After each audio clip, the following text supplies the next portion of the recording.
Krista Marie. Hey, Mamir. I didn't know you were here, but hello. Yeah, happy Friday. This is Who's 31. Again, we are back. Who's 31. We're going to do Housewives of Salt Lake. We're doing Real Housewives of Beverly Hills. I'm going to do Mrs. No, I'm not going to do Mrs. and Mr. Kyle because that's rude. I'm going to do old Kyle, new Kyle, right? Whose side are we on? And Salt Lake, I still want to talk about Monica and her mom and Whitney and Mary. Hey, Mamir. Who else is here, guys? I see somebody here. I see people here. But all right, so this is Who's starting on. If you're listening on the podcast side, on Spotify, Apple, and all that, please follow 5-star rating as well, please, and do a nice review. And if you don't like me, and you do, listen, do a 5-star rating, like I always say. And if you have a constructive criticism, you can put it in the review. Ask everyone. I take criticism lately. I'm very good with it. Hi, Mamir. Well, thank you guys for being here. So I'll drop a call link right now just in case, even though nobody else wants to call me. Just kidding. Anybody that's here, guys, you can call me that and we'll discuss. But I didn't do any polls this week because I just literally watched Beverly Hills. And I think that we all agree that I was an asshole. Oops, did I just curse? Sorry. Demonetized. Anyway, no. Did you guys? I cannot believe. I'm literally gonna go into it, but I just need to bring up two things really fast. Freaking Mauricio's mom, literally with Kyle, I was freaking shocked. Do you guys think that scene was set up or not? Do you think that Kyle has these people asking her about her marriage in front of these cameras, or do you think these people are really fucking crazy, or really rude, or I don't know, I don't get it, Hey, reality connoisseur, I'm so glad you made it here too.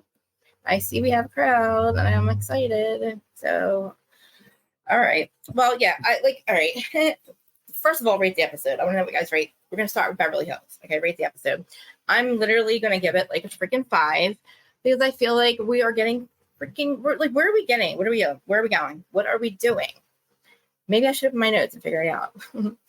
So, Erika, okay, let's start with Erika. Erika, okay. This is just me. Now, this is not me, actually. I'm going to say alleged. I should probably put a banner up. I already guys told you. Erika is not, she's not a good person, okay? She is still hanging out with Tom Sr. You guys know who Tom Sr. is, right? This is not alleged. You guys can go pay for Dana Wilkie's Patreon if you want to know the actual full story. Hey, Corey, I'll let you up. Hold on. Okay. I'm coming. Hey, Brendan says he's coming. Good, Bren, because I need Erika. What do you think, Corey, about her? Did you buy her thing with Dorit or no? Obviously, Child, that was so phony and staged. Come on. Do you think Kyle's staging people asking her about her marriage? Of course. Yeah, I wasn't sure. I was like, is Mauricio's mom really that rude? She is. Mm-mm-mm. She is. And his parents are I don't know, they're divorced, but yet they hang out a lot. They're divorced? Uh-huh. They've been divorced for over a decade. Oh no. Somebody just came up that I don't mention. I don't recognize. Wow. You're freaking me out. All right. It's him. That's his dragon. Hold on, dragon. Hey. How are you? I'm good. I asked it. I said, I shall receive. So tell me, what do you think about Erika? Oh, that was a piece of work. Just like Monica's mother. Turn that up for me. Yeah. Yeah. I feel bad. Sorry. She's got this narcissistic, sociopathic complex going. Absolutely. I feel like these scenes are very staged. These conversations, right? Yeah. Definitely Dorit. But so we found out the fourth robbery, okay, with Dorit. Now, are you buying this fourth robbery that she had $10,000 in her pocketbook and I'm buying that it happened. I'm not buying it. No one in their right mind walks home with $4,000 in their 10. purse. I'm sorry. 10? Mm-hmm. 10. Oh, heck no. No one. And what bank allows you to take out $10,000? None that I know. I think that I like. Lauren, what do you think about Dorit's hair, though? Do you think her dark hair looks good on her? I like it. I think It looks Fine. less like a weave. Oh my God. Did I say that aloud? Oops. you said that. Yeah, you did. Oh man. You have a smack button over here now. Well, no, I wish. It looks realer than her boob job with her caved in boobs, a la Tori Spelling. Oh dang. Yeah. That confessional with her Chanel stuff, that I'm like, Dorit, you look so hot. To me, she looks so hot. And then she does that confessional with the Chanel stuff. And I'm like, that killed it for me. Okay. Yeah, I think Chanel right now is the only designer that's really dealing with her because she wears a lot of Chanel lately. Yeah. Yeah. And since Laura fell past, they've been really trying to find their foothold in fashion. Yeah. I don't, and for her to be a stylist and all. Now, have we all seen Pretty Woman? Brendan, Court. Maybe. It's been a while. I watched it last month, Brenda. Do you think that he was do you think PK's mind was like, where do you do you think he was doing? I don't know. What do you think about it? I'm speechless. He was like, he was low key shading her. Pretty much. Yeah. He was low key shading her, and Kyle hit it on the nose. Yeah. She was laughing the whole time eating that fruit. Okay. Now what about what would she say? Kyle, okay, this is Kyle laughing. So when Kyle brings her there and she's in the car with her and Kyle's like acting all, Kyle's acting stupid. Oh, we're getting the lunch. Like, I'm ready. I'm like, I don't know if it bothers anybody else. Maybe it's just me that gets on my nerves. But when she got there and Dorit was clearly getting upset. And now this is the thing. I get like that. I'll get very like, tell me what's going on with him. And she starts laughing. And Kyle starts laughing at her and Dorit gets more upset. And I'm like, I understand, like, that was getting on my nerves. I'm like, Kyle, what is so funny? It was weird. Like, why are you laughing? And you're like, I don't know. She's like laughing at it. And you see Dorit having like, a panic attack. And I understand. I don't really believe her PTSD, but I understand in the moment she had no idea what was going on. And her friend who is low-key shading her in the confessionals going, Mauricio would never, there's obviously shit going on between them, right? PK is out saying all kinds of shit. He is. I was like, oh, he's shady little puffball. There's no way that they're friends. There's no way. Not anymore. And when Kyle and Dorit are in that car having that conversation, that moment where she kissed, when Dorit kissed Kyle, Mauricio's back, I know Kyle's had to have seen that. Would you not bring that up? Why aren't we talking about that? Why aren't they talking about that? When Mauricio took her braid and looked at it salaciously, I'm like, what has he done with that braid? I know. It's just like crazy. And I don't know. Fine. Okay, those two are separated. Yes. Dorit and PK and Kyle and Mauricio, that's because they found out they were sleeping with each other, allegedly. I know. But he's also, okay, now Kyle also, this is allegedly, but not really, because I could get the receipts, but I don't want to ruin somebody's money, like paywall. It's the data. But that Elsa Jean girl last year, Kyle says, now this is another thing. Kyle says, she's like, I wanted space, or I wanted this, and hey, he's too busy with work. Remember how she wasn't allowed to film his new show with him? I think she's acting out because of that, Bren. I think she's acting out because of that. And that's why she's going, I'm doing what I want now. I'm doing what I want. Bravo won't let her be on that other show. But still. Yeah, that's a logical conclusion. I've never seen that other show though. I apparently it's real successful, right? But then you have PK coming in and going, PK's mad because Mauricio basically like left, and they were supposed to do this together. Mm-hmm. That's why they have competing shows.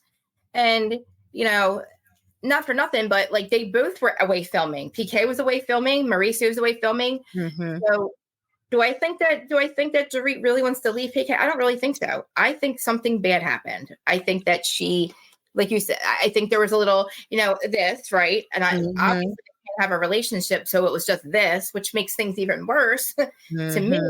Because then you just don't respect your friend. You don't, or if you're going to have a situation where you're allowed to cheat, like I think Mauricio was allowed to cheat, as long as it wasn't in Kyle's face. I feel like he had the F it button. And like, I'm just going to F anybody. Like, I'm going to F a friend. Screw it. I'll smoke pot. Then I'm going to say how Erica's the hottest other housewife I would sleep with. Like, and then I'll you know, I'm going to laugh at Jax getting, you know, when Erica screamed at Jax, cursed at Jax last season. I was so disappointed. Right. So was I. Because like I said before, I wanted to be a multi-million-dollar real estate agent selling mansions and stuff. That was my goal. When Brendan was 2.5. Yeah. Well, you were 2.5. I studied to get my real estate license from Coldwell Banker, right? So that was my goal. My real estate instructor and Mauricio were my heroes. Yes. Because she was a Black woman who made it to that level in Maryland. And there's not a lot of women, period, selling estates, let alone women of color. And I was beyond floored when I found out that Mauricio was Kyle's husband, because I also watched I religiously watched this thing Byron Allen has, this TV show Byron Allen has called Great Homes, Beautiful Homes and Great Estates. Okay. And that's where I would see Mauricio. That's where I would see Jade. Jade from Coldwell Banker. I can't think of her last name right now. She's a older woman who's killing it selling estates. And her daughter is now her business partner. And that's where I first saw Mauricio. And I followed his father. His father's a wonderful agent and developer. Maurizio's father. I didn't know that. Yes. Did that happen after he met the Hiltons? I think his father was a developer before then. So why would he even need Rick? He was trying to. I think he was trying to get a foothold because they're like Turkish or something. They're not really Mexican. They are something, right? Yeah. Okay. They're like Turkish and German or something like that. Yeah. And their family fled the Holocaust and wound up in Mexico. That's how he was born in Mexico. So they're not ethnically Mexican. So they're the Moors. They're the Moors people. No, they're not. No, babe, they're not of Moorish descent. What I'm saying is his mother mentioned something about them being Turkish and German, because when they went to Germany with Erika, Kyle mentioned something about it. You're right. I remember that. And I remember there was a minor prince that his mother was trying to hook up what's her face that was married to Camille with. Okay. Yes, and he was a minor German prince, and he was related to Maurizio and them to his mother. Now Maurizio's father could be half Mexican. I'm not sure. It's a little murky. His ethnicity is a little murky. But yeah, Maurizio was the king. As far as I was concerned, he was the king. He was up and coming, and that's all I saw on like real estate shows was him. Wow. And then I found out he was married to Kyle, and I was like, oh, Oh, that's her husband. Okay. See, I went that route. Sorry. No, go ahead, go ahead. If I had went that route, I would have been a rich man by now. Listen, the curse of 2008, Corey, were you doing like probably in a business around then, right? I kind of like I had stopped then because I knew it. Brendan was diagnosed with autism, so then I was like, I don't have the time to devote to it because I have to make sure he gets the services and things he needs. So I had to take another route. I mean, that's what I probably would have been top in Maryland. It was pretty. You probably would have, and honestly, like if you could have got in 2008 when everything crashed, like whoever made it after that is still there, you know, like because it took me out because I did mortgages. It took me out, you know. Yeah, you go from closing 8 a month to 8 a year, you know. Laws change and everything. So I don't know, I've said this before about Erica. Now, I don't know why they're not talking about it yet, but Tom Jr., her son's dad, is a big rig in Vegas, and she has been with him, allegedly, I'm going to have to say allegedly here, funneling money from Tom Girardi through him for Erica's, right? So for her show, because no one's going to it. That, not only that, for the legal stuff too. I think this goes back back then, because why would you leave this 85-year-old man at the bottom of a cliff or not tell the doctors he was unconscious unless you wanted to unalive him? Exactly. He's the middleman. He's the only one that can tell on Tom Sr. and about what the three of them did, right? Exactly. So he don't got the old man. He's pooping himself. He's got nothing to lose, you know. So like they're like, well, who cares? He was the crook, you know, whatever we did, right? That's how I feel. And also, when you have a robbery, you don't call your son the cop that's not in that town to come off duty to come get the robber. Again, like what the heck is that? And nobody's going, Erica, or the real police aren't, you know, like how come nobody's questioning her about this? It's just odd. They're scared of her. I don't know why. The authorities know. Maybe they're waiting. Oh, my brother-in-law. Maybe they're waiting for like the bankruptcy stuff to be over and like all that. You know what I mean? Yeah. Mamir, I did, and I don't know how I feel about this. We talked about she goes to the bank to get 10,000, but this is after she's been robbed 3 times and she's got such bad PTSD. Why? Listen.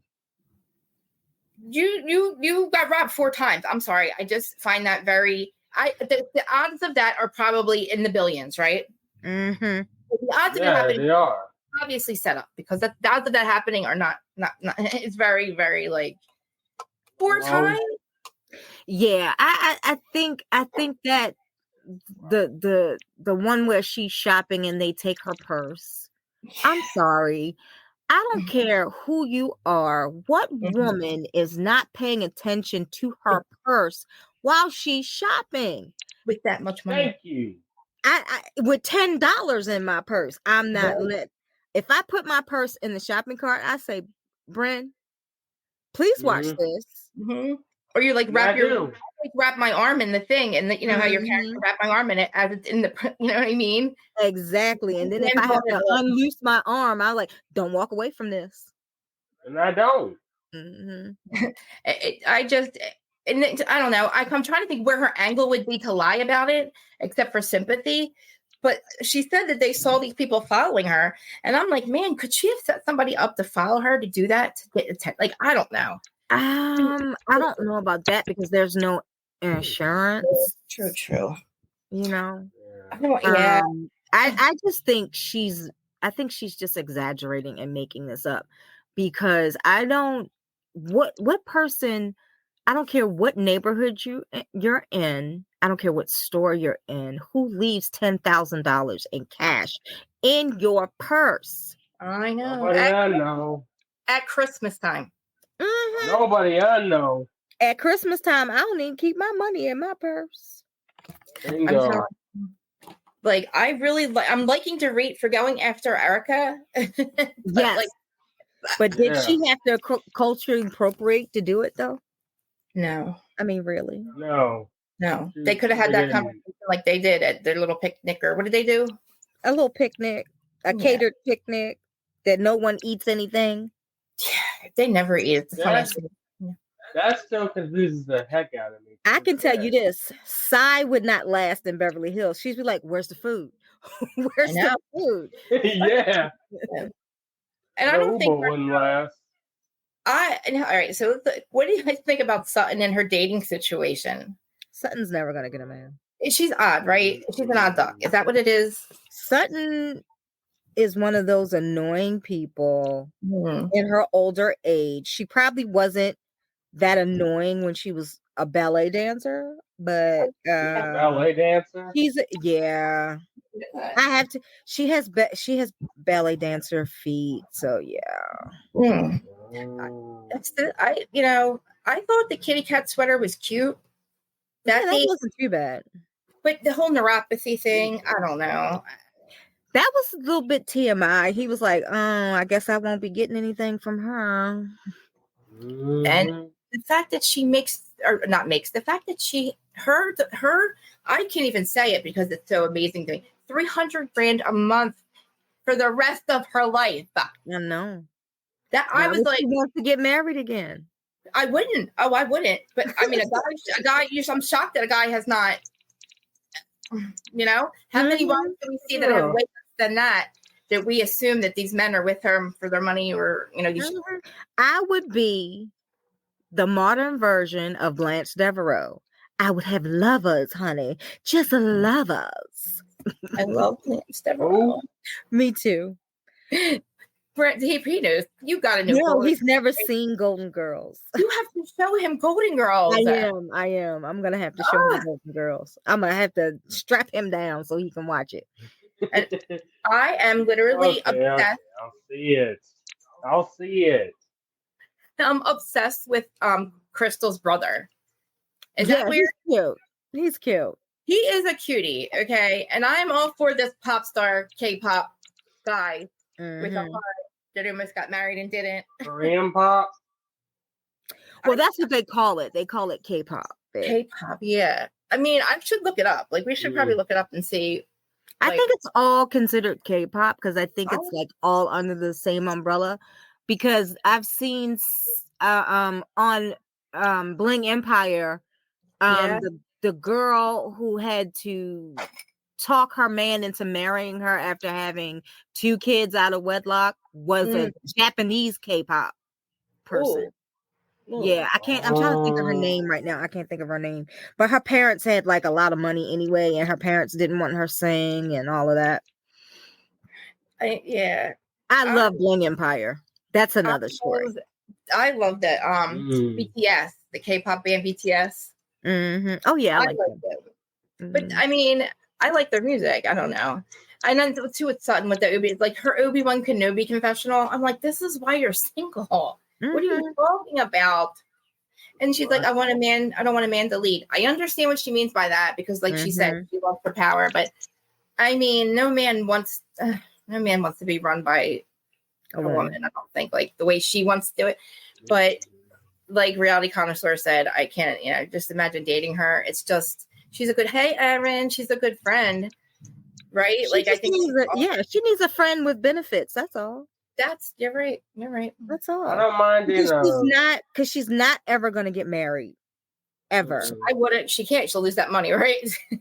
I don't think it's the fact she'll lose the money. I just don't think she wants to be her life to be run like her husband ran her life for like what 13, 20 years or whatever, however long they were married.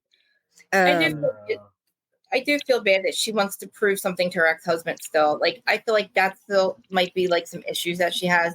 Because I get it, but like she has to have proved herself by now to him. Like, you know what I mean? Like I don't even think he's paying attention to her, really. Right. She's not going to get what she wants out of him. She's not going to get. He's never probably going to say that to her. Yeah, I don't think he really cares what she's doing with her life. No. Why don't she just go ahead and we all know she's filthy rich on a Kathy Hilton level. So why don't she just spend her money in her old golden years, ride her horse, and just chill? We don't really care. Exactly. Like she could share her life with somebody, like you said. You know, a friend, a lover or two. Who cares? I mean, I love her and Garcelle being like really good friends because you know that they're actually friends. Like you can look at clowns or you know that they're fake. You know that all the other ones, they're fake. But for me, Sutton gives off that I'm not really racist, but I'm racist adjacent vibe. You know, my mom worked for a lot of maid Italians. She was in the horse racing industry. And, you know, they would say, oh, no, you're not one of those blacks. Dell, you know, you're one of the good ones. You know, she gives off that to me. Wow. Yeah. You sounded just like an elder in my family. And the way that when you just said that, that never has dawned on me before until you said that. Yeah. And I had turned down some money her boss was going to give me. And she smacked me in the head. She's like, you don't do that. Take the money. Take the money. Say thank you. Take the money. Because you know you never turn down a maid man. That much is assured. I know that rule. And I was 8 and I had no idea. I was going to say, like, what? Yeah. I was 8 and I had no idea. 8? Don't turn down that rule. Don't turn down money from a maid man. That's rule number 1 of survival. And I got smacked in the head and I was like, oh okay. Sorry, sir. I do like Crystal. I like Crystal more when she's with her family. Yes. I like her job. Don't you think that we get so much more out of her? Hey, we get so much more out of her when she's with her family, you know? Her housekeeper. Oh my God. She is reality TV gold. You hear me? I want to see more of Crystal, even though she called me an animal a couple years ago. I don't care. I'm gonna let it go. I'm gonna let it go. I want to let that go. Because I genuinely like Crystal. Me and Gabor love Crystal, and we were the only ones that loved Crystal. I kept forgetting about her, but okay. And I really think Crystal's also filthy rich, right? Yeah. Lion King rich. And did you see how Kyle took her new what was it, Kelly? It was like Kelly Green crocodile. Yeah. And she was like, ooh, she was salivating over it. Oh, like she wouldn't have been offered a because that looks like a special request, right? Yeah. So like Kyle has been offered special requests, okay? She's the one that she's never turned down for her 2-a-year quota bags, okay? I don't know how Offset is getting 3 quota bags a year for Cardi B. I really don't. She got 3 quota bags for her birthday. And I don't know how she got 3 quota bags unless he bought one from a reseller. Because no one, I don't care how famous you are, you only get 2 quota bags a year from Hermes. And she got 3 for her birthday. And I'm like, now how did he work that out? Not unless not unless he used one of Cardi's own quota. I was just going to say that. She probably had one already, one from, you know what I mean? Yeah, she probably got offered one, and he told her to hold off on it, and he told the store he was gonna buy it, but on her profile or whatever. But Crystal makes a lot of sense when she's around her husband. Yes. He lights up. You can tell that. I know Gabor was saying that because she worked as a receptionist at an escort agency, that's how she met her husband. But I think they are intellectually matched. And that's what he may be a little goofy. He's not sexy. Yes, he has money. But the part that he has touched in her is her intellect.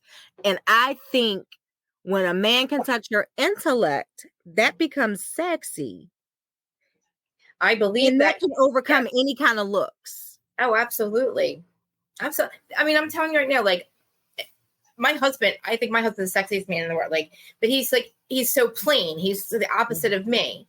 But like, there's something about him. You know what I mean? Like, I can see Rob being that sexy guy in bed, like, just because like it's always the quiet ones. It's you know what I mean? It's always like that. But exactly. I do like her. Yeah, they do. They bring the best out in each other, and he's goofy, like you said. He's goofy with the cameras around, and they joke. And like she does, like I really hope we can dig more into that family life and Garcelle. Because Garcelle. I'm so mad at Jade right now. Because he knows what he's doing. Has he been doubling down on that? Yeah, I think Jade is trying to manipulate his mother while she's filming to get what he wants. Jax doesn't care. All Jax wants. Jax has forgotten about his bullying thing. All he wants to be is with his girlfriend. That's all he cares about. And I think if Jade finds himself a girlfriend, he will not be mopey. True. He needs something to a jerk. And I think he's mad. His mom has found something. His older brother, half-brother has found something. And now Jax has something and he has nothing and he's on the outs. Everybody has something interesting to talk about. Even his dad has moved on and got himself a nice lady. And now Jade is the only one on the outs. And I don't like the fact that Garcelle is making herself out to be a quote unquote bad mom. I don't like that. Neither do I. And she's not a bad mom. What is her relationship? Isn't the relationship pretty good with her ex-husband now? Yeah, now it is. Even with his boo thing, she has a nice relationship with. Do you think she is like something she could talk to him about and be like, what do you think's going on with him, and him not throw that in her face or make her feel like she's doing something wrong? Hope not. Because I would hope she would talk to him about that, because she's really struggling with what he said. And maybe if Mike, I think his name's Mike, right? He says, look, I agree with you. You're fine. You're not like he was, I agree with everything you're saying. Like, I think that she would she would feel better about it, and she wouldn't be like kicking herself when she's down. I feel so bad about that. Yeah. Like, I think it was like a pin could drop when he said that. Like the whole world just stopped and was like, oh God. He's been manipulative.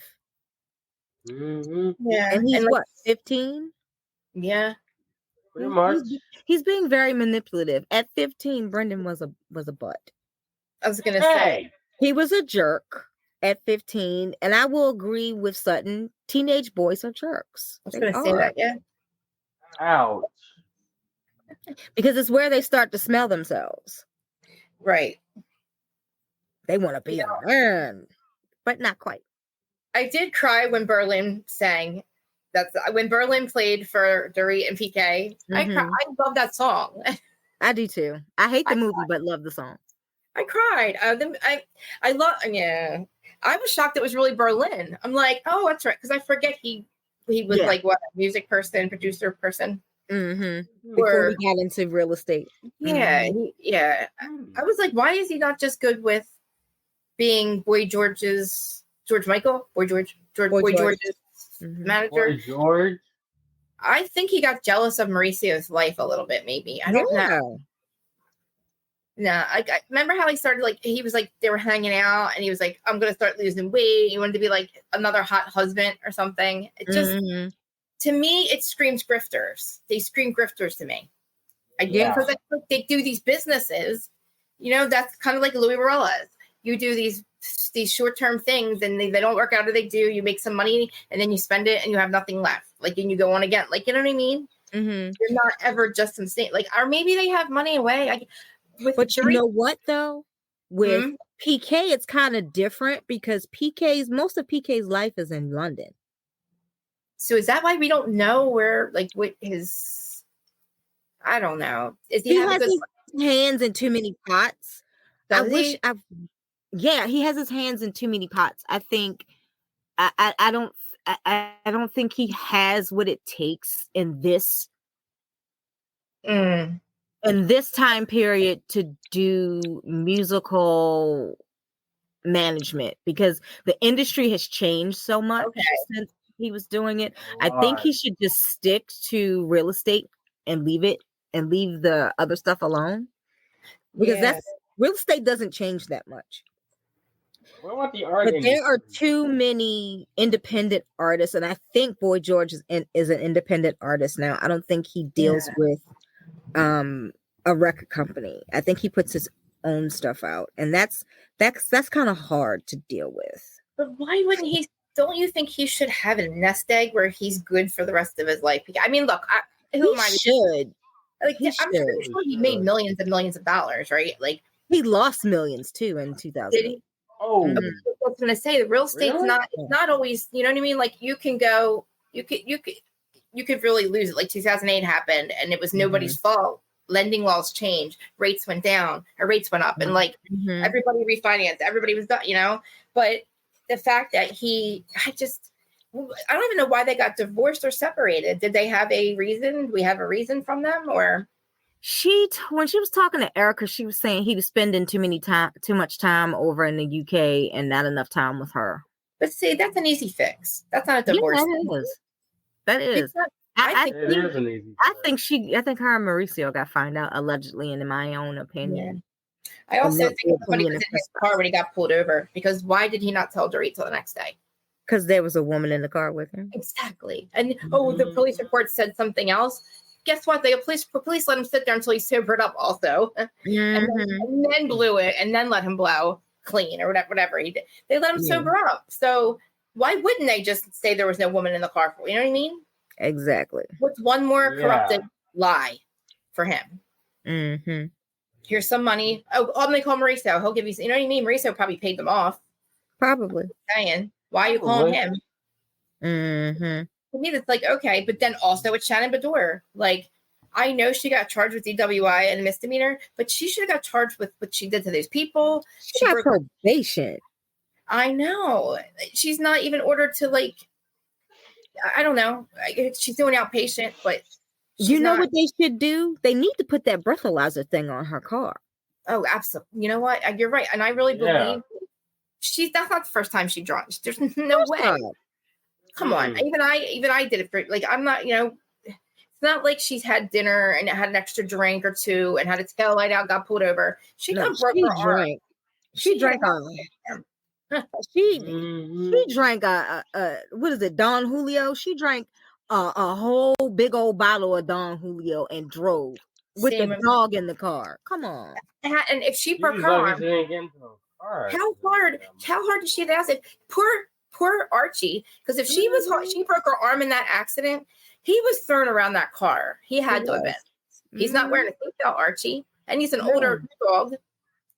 And then the people's house, did she pay for the damage? Who knows? Why are they not pressing? I feel like she is not taking, those cops over there are not making them take, something's up. Well, it's out.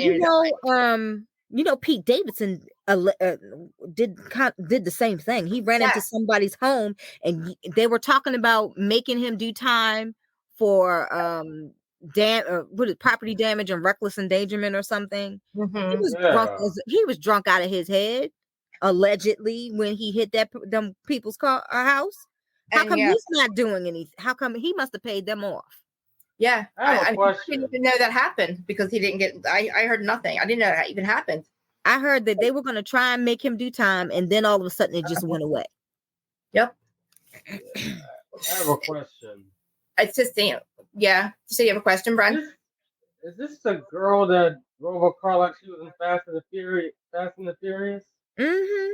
Yes. Jesus. I also think she was like freaking out about John. She's probably in her, like, having that, you know, oh my God, and drinking, because it's a mistake taking a left instead of a right, you know, or like I said, a broken tail. Like, she ran, she hit her car, or tried to, hide. He tried to make the dog walk.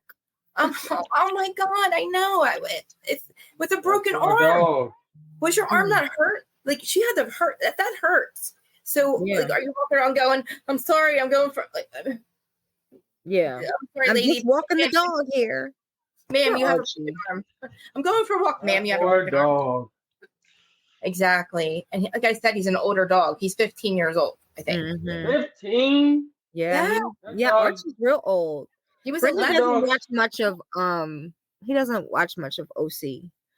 Okay. He just got into Housewives. Okay. didn't that dog be resting somewhere? Yeah, he Like, should. He should. He shouldn't have been in the I car. feel, Period. No, She I shouldn't feel have been in the sorry car. for that Period. dog. and None of them should have been. John should have never let her drive either. Why did John let her drive away? Because John don't really care. Exactly. He probably just wanted her to leave because she's not allowed to sleep there. Mm-hmm. So she's got to take her dog. Now, the thing with Kyle, I want to get before we get on to OC or Salt Lake City, the thing with Kyle Mauricio, like I said this last week, I feel like now she's acting out because she wasn't invited. I also believe Elsa Jean got pregnant. Mauricio, mistress Elsa Jean, got pregnant, I believe, in the beginning of last year. And Brandy is her best friend. So Brandy, of course, is, never keeps her mouth. But nobody's bringing this up yet. But she didn't keep it, obviously. And Elsa Jean's beautiful. Like, I made that meme with Elsa Jean and Dorito and Emma Slater in the middle. Like, Emma Slater can be, like, he has a type, and it's not Kyle. Yeah, no, it's not.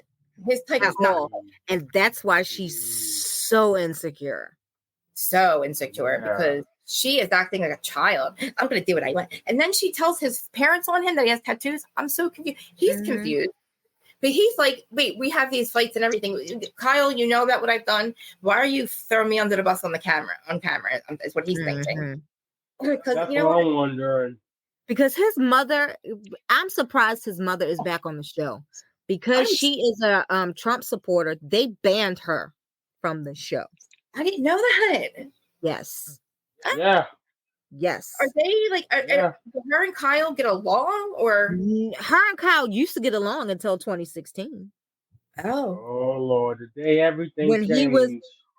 When he was elected, her mother-in-law kept spouting all of this stuff all over.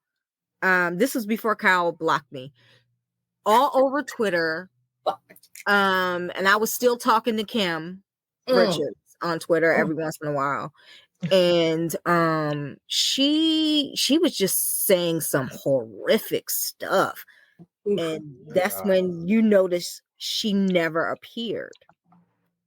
I forgot all about his parents. But do you think, like, I don't understand why, if they have this relationship, why would they confront her on TV about their relationship? Like, because his mother was glad to be back on TV. Okay.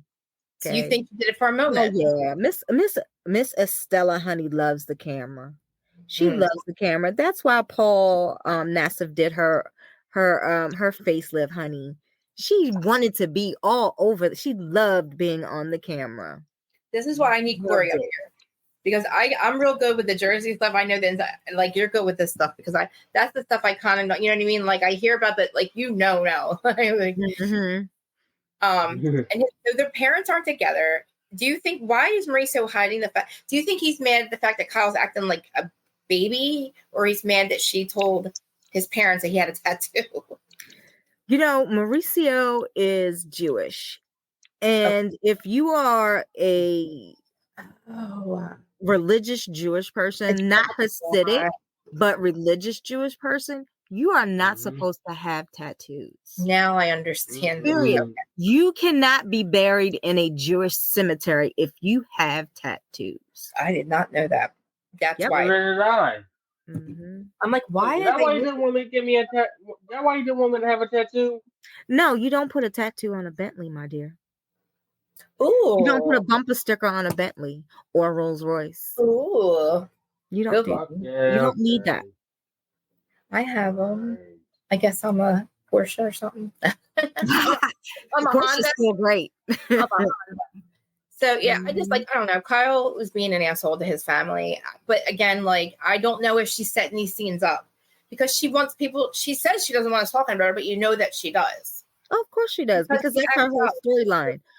Her whole storyline is bullshit. Yeah, it is. The rumors have been around for years about Elsa Jean. These are not new things. It's Exactly. just got pregnant, and it's been thrown. And a lot of stuff has been thrown in Kyle's face. And like again, like that's what you get for being boring and taking the wrong side of history with Erika, taking Rena's side, going after your sister. If you're so Kyle, if you're so anxious and so afraid of your sister, why would you talk shit on her on camera? If you don't want her to call you screaming, what are you doing? Like exactly. And did you see the daughters? The daughters like, your mom, you're in trouble, mom. Yeah, they must really like. I don't know something. Kyle, they're all looking at her hella nuts right now because they all know the truth and they're trying to hide it. If well, their daughters know the truth. She's acting so weird about it too, though. Like she's just acting strange to me. Exactly. Right? Like sit on the couch and go, I'm gonna do what I want. I'm gonna do it if I want. Love bean. I'm like, if you fucking say love bean one more time, I'm gonna love bean him in the face. Like, stop calling her love bean. I know that, because we all know the fact that love bean, that he ain't called her love bean in a couple of years. We all know that. Yeah, because he used to be to a point where he couldn't keep his hands off of her. He kept knocking her up.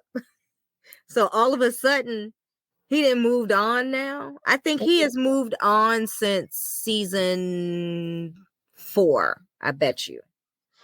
Which season when her and Vanderpump fell out because she says, here's the young lady that they all talking about, the young girl. He's having lunch with Portia. Ooh. What season was that? That was the season Carlton and them came. That was season what, 4? 3 or 4? 3 or 4. I just started watching, so I'm not sure. Yeah. I changed Friend's name to Love Bean. I can't get it to go up there for some reason. Did you see me change your name, Bren? I made you Love Bean.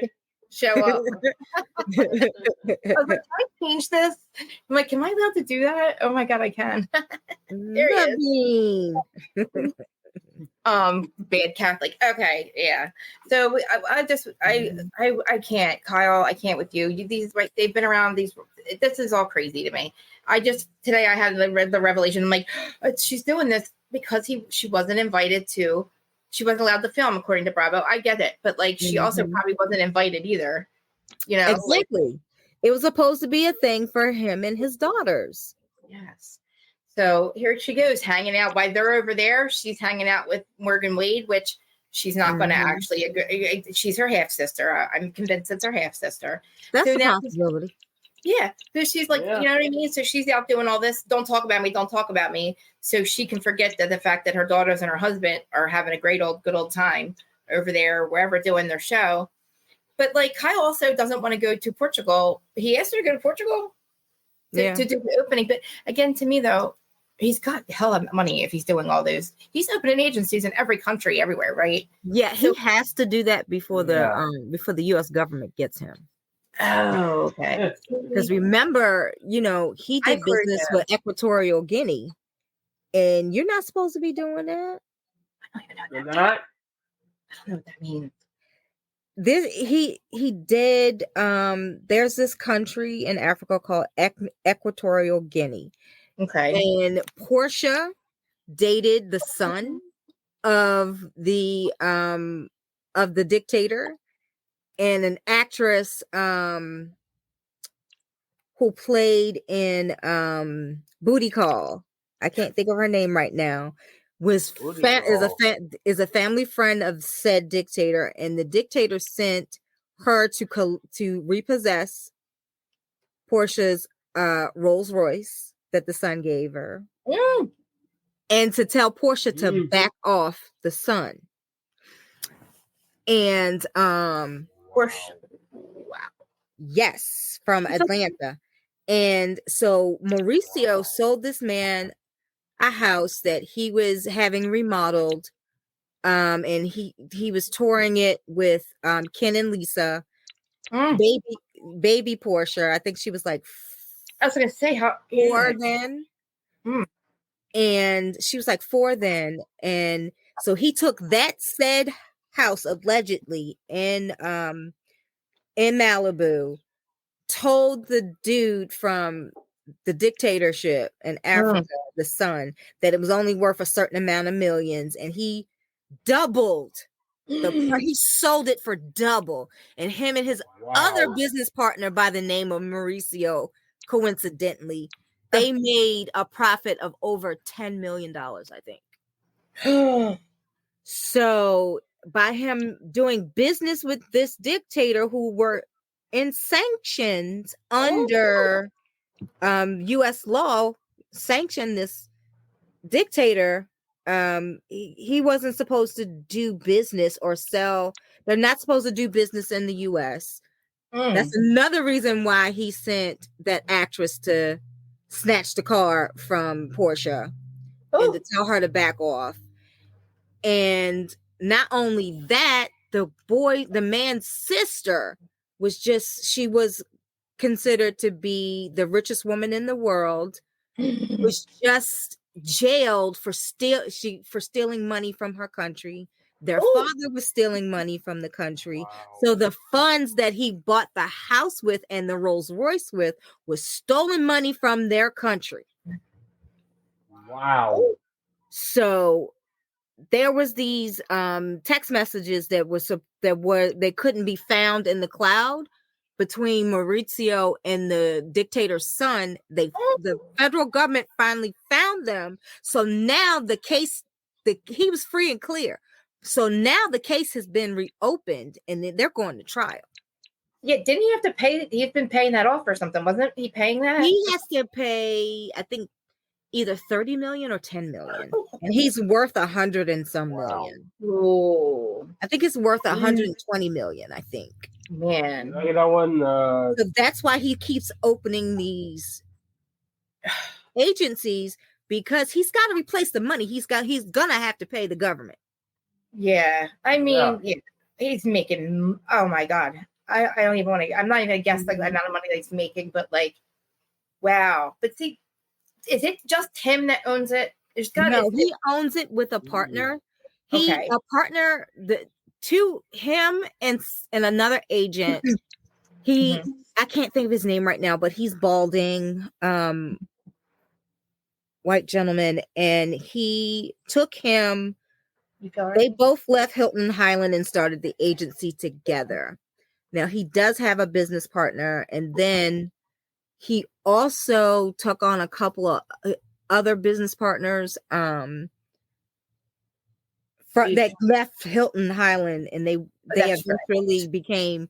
So I think it's a partnership of 4 agents. I mean, okay. And so at least I can tell you their names. Wait a minute. And PK's not one of them. No, PK's definitely not one of them. He's definitely. They were going to partner on a TV show on about London real estate. And Mauricio backed out, right? Did his thing. I think so. Now, while you're doing that, let's wrap up this real quick, because I do want to talk a little bit about Salt Lake, but because of Monica and her mom. Yeah, with Mauricio, like I don't know how far into this like we're gonna go in the storyline. I'm still in the thing that I think they need their own show, because this is ridiculous that we're gonna take up so much. I don't want to spend a lot of time on Kyle and Mauricio, because there's so much. Like, come on, there's a lot there. You're gonna take up everybody else's storyline. You know, we can't get into Crystal as much. Look, we get like one scene, and they're like her birthday, but like. That's with them. That's not when she's her real self. He brought out his old business partners. They're not. He must have, because they're not in the lineup. They're not in the company lineup. Is his daughter is Farrah? Wait a minute. I think Farrah might own one of the agencies. I think Farrah is a partner now. Good for her. Is she the one who has a different dad, or? Yeah. Okay. She's from Kyle's first husband. I forgot that Kyle had a first husband. Mm-hmm. Something's up, but now, did everybody watch Salt Lake? Did you guys watch Salt Lake? Yeah, I watched it for a change. So did I. What do you think about Monica and her mom? That dinner broke my heart. Mm-hmm. Her mother is a piece of work. Her mom what? Her mom's a piece of work. Yeah, I don't understand. I guess Monica said it, but I can't even, like, when Heather, I was really happy that Heather called her and pulled her aside after the party because I felt so bad for her. You know, it's one thing, like, your mother is being an asshole to you and you're like, you feel like, you know, however she explained how she felt, but then have her mom not help her with those kids, you know, grabbing all those kids, running out of a birthday party or whatever that is, you know, the kids don't want to go. And then to take her vehicle. Mm-hmm. Take her vehicle. Mm-hmm. What in the effing world is wrong with you? You're not going to become a housewife that way, KD. We're not going to like you. We're going to think you're an asshole. Bren, I literally, would you ever speak? Like, she called her daughter an MFer. I mean, I'm sorry. I love Monica. I'm upset. I love Monica. I love her. I like her because one, she's Jen Shaw, so you know she did that to Jen, and I love that fact. I don't like how Jen Shaw approached this woman who had 4 young kids and tried to get her to be a criminal like her. Thank God, Monica's like, no, bitch, sorry, bye. But that made me happy that she's not, you know, she's not a Jen Shaw, right? Yeah, but thank goodness. I'll be right back, guys. Okay. Did you leave? Did Bren leave? Love Bean? Yeah, he said he'd be right back. Okay. Love Bean. The grandmother? Okay. Yeah. I think the grandmother, I believe, like, I really, Monica laid it out. You know, your mother hurt you. Like, I guess that's the grandmother, but the Portuguese grandmom, right? Mm-hmm. So she hurt Corey. What do you got? I know you got to say, what's going on in your brain? Like I said, you're in the right, you know, direction. I feel like you have it's a bad circle. Yeah. Her mother never wanted a girl, so she treated her like crap. And so in turn, because that's the only way her mom knows how to parent, is how her mother parented her. She did it to her own daughter. I think there's no kind of a word for that. Yeah, generational curse. Do you think? And then Monica has a good relationship with the grandmother, I think, right? I think she said she did. Because, you know, I could see exactly what Monica was saying when she was saying all that to her mother. Like, and, you know, I'm surprised her mother said we need therapy. I didn't think her mother would say that. I don't think her mother thinks anything's wrong. She doesn't. And that's the scary part. Yeah. She's like, get over it. And I'm like, poor Monica, you know, it's not like, I mean, I don't fight with my mom, but I feel a certain way. I feel the same way. I feel very like I don't exist, kind of. But like, you know, and the easiest thing for me to do is remove myself, right? And I guess Monica can't. I don't know, like, why she just doesn't remove herself from her mom's life, especially now after she went on social media and dogged the shit out of her daughter. Let me see if I can get it. Did you guys see what she did? She's doubling down on the fact that she left her when she left her when she was 12 years old. She brought her to a stranger's house. Basically, not strangers, but I moved to a new school. A different state. You're 12 years old, a new school with people that aren't your family. And then the mother doesn't think that, oh my God. To me, that is just abandonment on the highest of levels. Like, it is. Traumatized. It's also abuse, I believe. Yes. Emotional. Very. You're right, Brendan, because the way she talks to her daughter, you know that happens a lot. It's not normal. Not even for but you know what? Mother-daughter relationship. That's not normal. Yeah. The people in the restaurant was getting their life. When they were arguing and her mom was being so loud. Oh, man. And Monica was trying to keep it at the table. And the wait staff was just living their best life. Let's go over here and see what they're going to say now. Because they see the cameras. So, yeah, they do. The way that Monica's mom's acting on social media, it's like she wants to be a housewife or something. She's being a messy housewife to her daughter. Exactly. My mom would have never apologized or taking the side to another person who has done her daughter wrong. Right. I know my mom wouldn't. And I would do that to Brendan. That's crazy. That is crazy. And it's so, and then to say you abandoned me when I was my father left, I was like, oh man, no wonder. Like, thank God she didn't go the other way and not want to be like, unfortunately, I didn't want to have kids. I was afraid.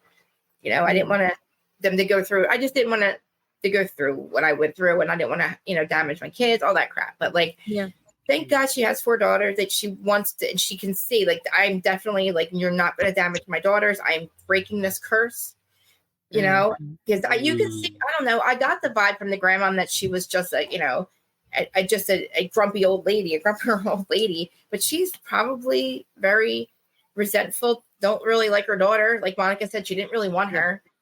So it's okay. Her mother's still being abused by her mother, and then Monica's being abused by the mother, and the daughters are there watching all this. And like Monica said, this isn't going to happen anymore. It's a like they're not cycle. going to get abused. And they don't. They're going to see that, and they're going to be abused as well. Yeah, because they're going to, you know, that's, you know, they're around it. If you're around that, you know, it's very, you know. Question: cereal and a Libers get started. True. That's true. What was that, Bren? Would you say something? Coincidentally, this is how cereal and a Libers get started. Yeah, cereal. You know. Yeah, I mean, like, her mom is not right. Like, she got so angry so quick at her daughter, and it was like, you're not going to disrespect me or something like that. You're not going to talk to me like something. I have it. And I was like, what in the world are you saying? Repeat that again. Like, and she's like, you motherfucker. And I was like, oh my God. Wow. She actually said that threw me back for a loop. Me too. She's like, did you just call me a motherfucker? And I'm like, yeah. Whoop, whoop. And it's like, okay, I understand if you have anger problems, Mrs. KD, one thing, but like you need to take some Xanax, or you need to. They definitely need therapy, and I'm shocked that the mother in therapy.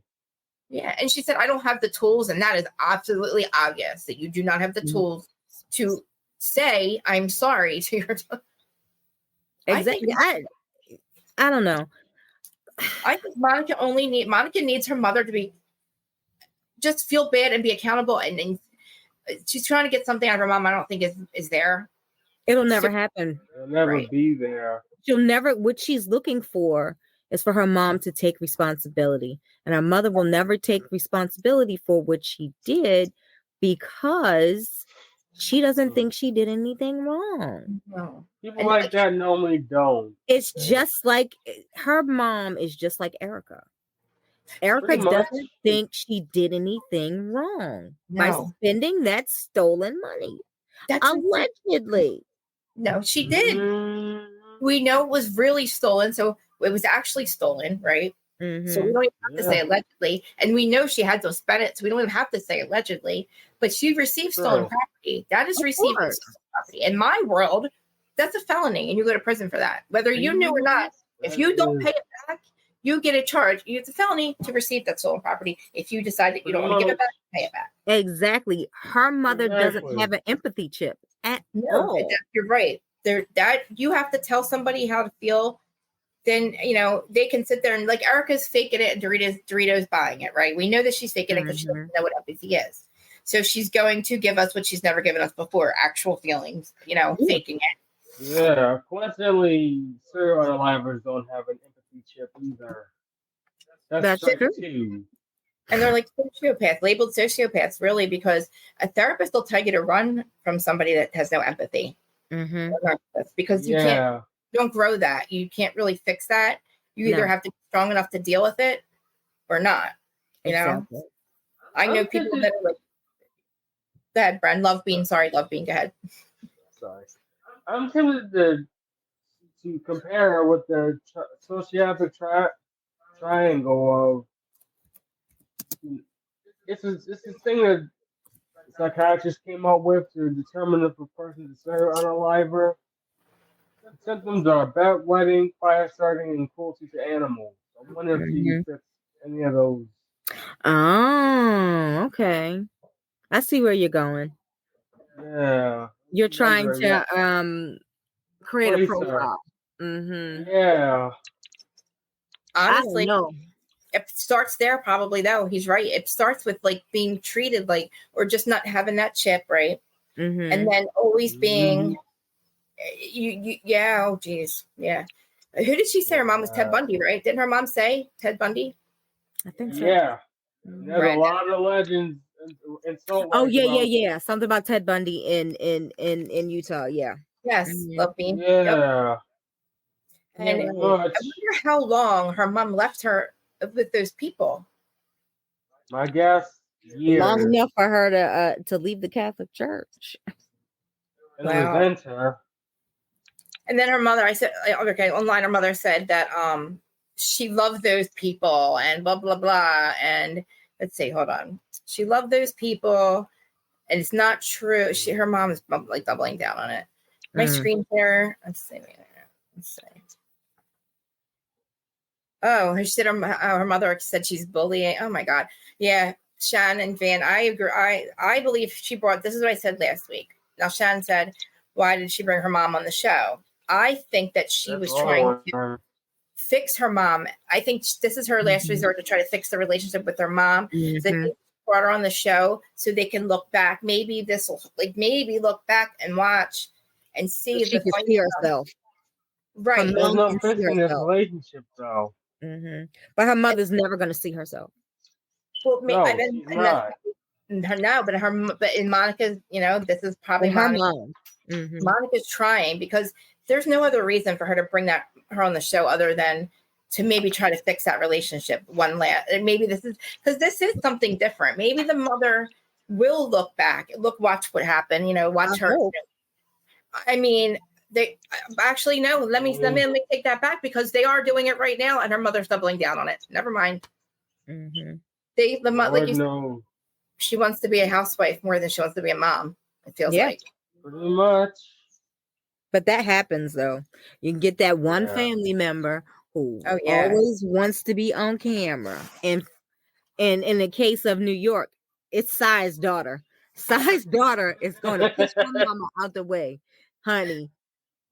There's a lot of crooked branches in the family tree.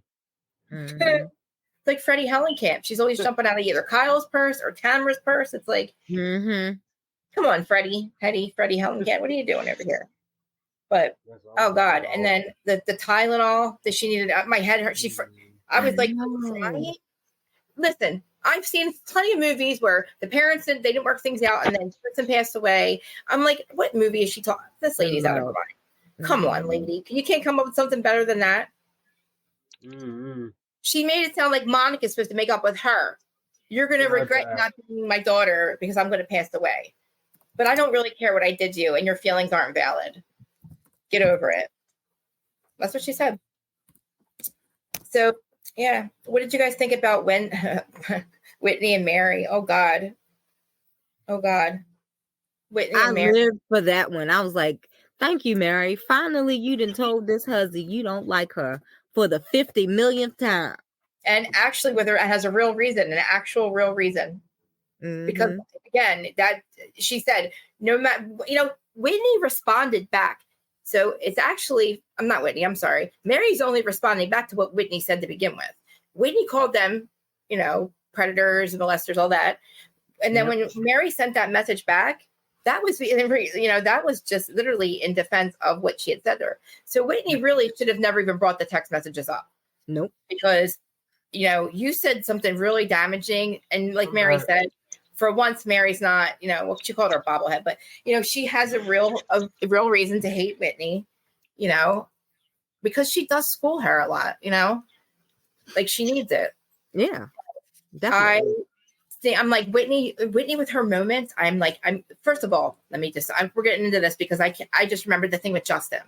The fact that she acted like she didn't have that conversation about Bobby's birthday party with him already. That to me was a third. And he's like, yes, we did. This dude is not in the. He's not and she didn't like clue him in what's going on because she's just trying to make moments and make it look like he's a bad husband. Yeah, before they break up. Yeah. I was like, Whitney, oh my God, you need therapy, Whit. This is not a Justin. Then she's like, did you make a therapy appointment? Whitney, you're the one that needs therapy. This isn't a Justin problem. This is a Whitney problem. And this then the man other thing, has lost his job. Will lose his job. And he's realized what he's married and that he's been playing that he's this big freaky deaky person, and he's not. He looks very stressed out. Oh yeah, definitely. He looks like he is not like. I think he's going back to work is probably a good thing. But this was their plan. So I'm like, Whitney, the witch. She's trying to make moments with Meredith. She did it with the sprint. Why are you in the sprinter van? Like chasing her around the house. The sprinter van. And then she tried to make a moment with Meredith again on the top of the mountain. Curves asking for the link. That was funny though. Oh, the link. Okay. That was funny. I was like, Meredith, come on. I was laughing at Meredith with the snowbank and not a cliff. But it's like, Whitney, stop it. Meredith's going to Meredith doesn't care about any of the stuff. No. Meredith is like, I'm going to say this. I was dying. She's like, I saw my life flash between my eyes. Crying. She's like, my life flashed in front of my eyes, and you didn't call me for 48 hours. And when he's like, I saw a snowbank, a truck and a snowbank, and then I saw, you said near fatal accident. I didn't put two and two together. Like, I didn't put two and two together. Yeah. You're self-centered. You don't. Lrga. Sorry, I'm late, Krista. I got caught up watching the people live stream from BravoCon. Oh, I haven't watched it yet. Yeah, the people are. What am I missing? Well, so Philly Diva, right? Yes. Yeah. Oh my God. So she got scammed in her BravoCon tickets. She got all the way to freaking Las Vegas.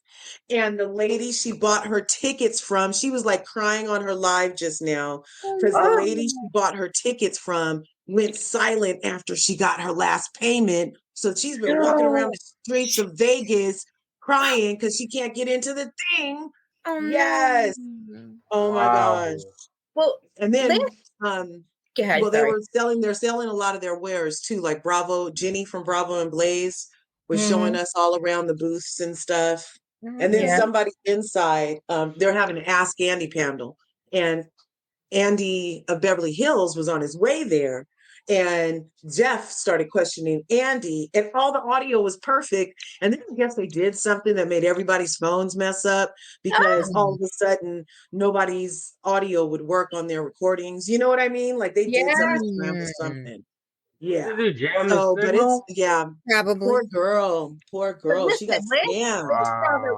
Last BravoCon, Philly Diva, we all realized that the fun was outside of the show, outside of Bravo. Yeah, we can watch everything that goes on stages, right? Everybody's lives, but everybody that hangs out in the hotel lobbies, the lounges. Everybody was at rooftop bars, so she's going to be able to hang out and see everyone. Like, I feel bad that she's but like last year she was there, she got to go on stage and everything. But like right after that, we were out in the streets, like, you know what I mean? We were out hanging with everyone. Yeah, so hopefully she'll be able to have money. How much money, Lrga, did she say? No, but I don't. Hey, she's gotta find that lady. Like, make sure that lady's silent. It has to be because the tickets were like $1,000, weren't they? Yeah, they are crazy prices. $1,000 for one ticket. Yeah, the lady had the nerve, you guys, to send her an ID. So Philly Diva has an ID of somebody who's supposed to be the person that sent it. So we're still hoping that maybe it was a real ID, because she could go to the police with this ID and be like, "This lady scammed me." She can call me. I'll background check that. I'll background check that lady real quick. I can do that. Yeah. Well, hey. Well, I don't know. I'll get a hold of. I'll try to see if I can get a hold of her. Like, she's all, "I'm gonna go to my hotel room and cry." And now, because she knows, I know that's that's disturbing. That's horrible. I hope we can figure this person out, though. Like, I hope she finds, hey, Hi. Hey. Who was Not me, that? is it? Sorry, that was me. I love you guys. That was for all the being- perfect sound. That was the perfect sound effect because we hardly get to see Aaron's face in these YouTube streams. I know. Oh. No, Aaron is shy, Brendan. That was not shade. Oh, my bad. Yeah, not shade. Hi, Brandon. Hey. I was just thinking maybe everybody could send her like a positive note. I could put her Instagram in the thing. Maybe we could do something positive for her, send her positive Yeah. things. Like, because she's actually very concerned that she's failing her subscribers and people who watch her and stuff. So maybe we could say when she does post stuff, you know, just everybody Dang. like it and say Oh thank my you for God. posting I this. don't want her to That's do one of her something concerns, and I bad. just want to do something positive for her. So Yeah, I'd be happy to share her link if I Can have your you? permission, Krista. Yes. Yes, because I didn't even know. Yeah, please, anything for her. Like, share her stuff, everything, because I know she's got to be upset. I know. Oh, man, even think of the money they spend to go out there and everything. Yeah, she's never a disappointment. I don't want her to think she's disappointing people. There's people out there she can hang out with, and she's not going to ruin her entire weekend. And she has other shows she's going to. Okay, And good. Yeah. Did she have the tickets for them, like, separate? Yeah, she has tickets for them separately. Oh, good. Because she's been talking It's about it not on a her whole wash live. for her. Yeah. Yeah, plus there's a lot of things to do in Vegas. Vegas, and there's about 30,000 other people that love reality TV with you, plus all of the reality stars. Mm-hmm. They have events. They have, you know, happy hours. Oh, it's like Comic-Con, like. Yeah. So it's like I didn't even remember. Like, I didn't even, realize that I didn't really miss not having the BravoCon ticket. Like, I did get a concussion and forget everything, but. Oh man! Oh no! Oh yeah, I was on the phone with one of our subscribers because I couldn't. Ooh. It wasn't making sense, and I was walking back to where I had to go, and I was going to where Ryan Bailey was having a happy hour, and I went to the hotel door, and I thought it was going to be super heavy, and it bounced back. Bounced back. Oh my God! And I had a huge. That hurt. I think I have a concussion, and they're like, "You're not making sense." I think everybody on the chat, they're like, "You're not making any sense." I'm like, "I'm trying to just get back to where I have to be, go home." It was just, yeah. That had to hurt. I have never had a concussion, and I just remember asking them every 5 minutes, like, "I'm okay, right? Where am I at?" I'm at, like, they're like, "Where are you at? Are you walking?" I'm like, yes. I was scared because I kept forgetting. Like every 5 minutes, I would forget what was going on. Like, I'm like, "Okay, guys, I forget why." You know what I mean? I was scared, and I left I had a concussion once. Yeah, you did. I think I did. Mm-hmm. Sir. Yeah, now I remember. You got into a fight. Yeah, I this bully kept picking with me, and I finally snapped. I just it's just very overpriced to be there, and I don't know. Maybe it's just me, but I was hot, and like to try to go to the bathroom, you waited like an hour because they. Oh my God! That was a gathering. Now what happened? We know who Wedgie Podcast is. They said Jeff Lewis just said Monica from Real Housewives of Salt Lake City is on food stamps, and he guarantees she is 3 months behind on her Range Rover. That's what Jeff Lewis just said about Monica. Oh my God! You're not going to be on food stamps. Wow. You're usually getting paid by Bravo. Why would they put you on food stamps? You wouldn't be. I want to know. You wouldn't be eligible. Right. He is such a jerk. He's a piece of shit. You are, Jeff. You're really a jerk because that doesn't even make sense. She got paid. I mean, that's like too far. That's not funny. That's too far. And she said I was on food stamps. She admitted she was on it before. Yeah. I guarantee I can prove she's on food stamps. Why? The state of California or wherever that Utah is not going to give her food stamps. Oh, yeah, no. Right. Yeah, as soon as they see her face on the thing, they'll start the Jen Shaw file on her ass. She knows better. Yeah, like she was crooked. She would have took the money from Jen Shaw. She would have did Jen Shaw wanted her to. I love her. I feel like she is fresh faced with us. She's honest. She's got real damage from her mom. Like I really want to see her grow from that. Like I want her to be. I don't want to say be okay because I don't think she'll ever be okay with the way her mom is. Yeah, no. But maybe her daughters will fulfill her and make it, I don't know, heal that part of her, because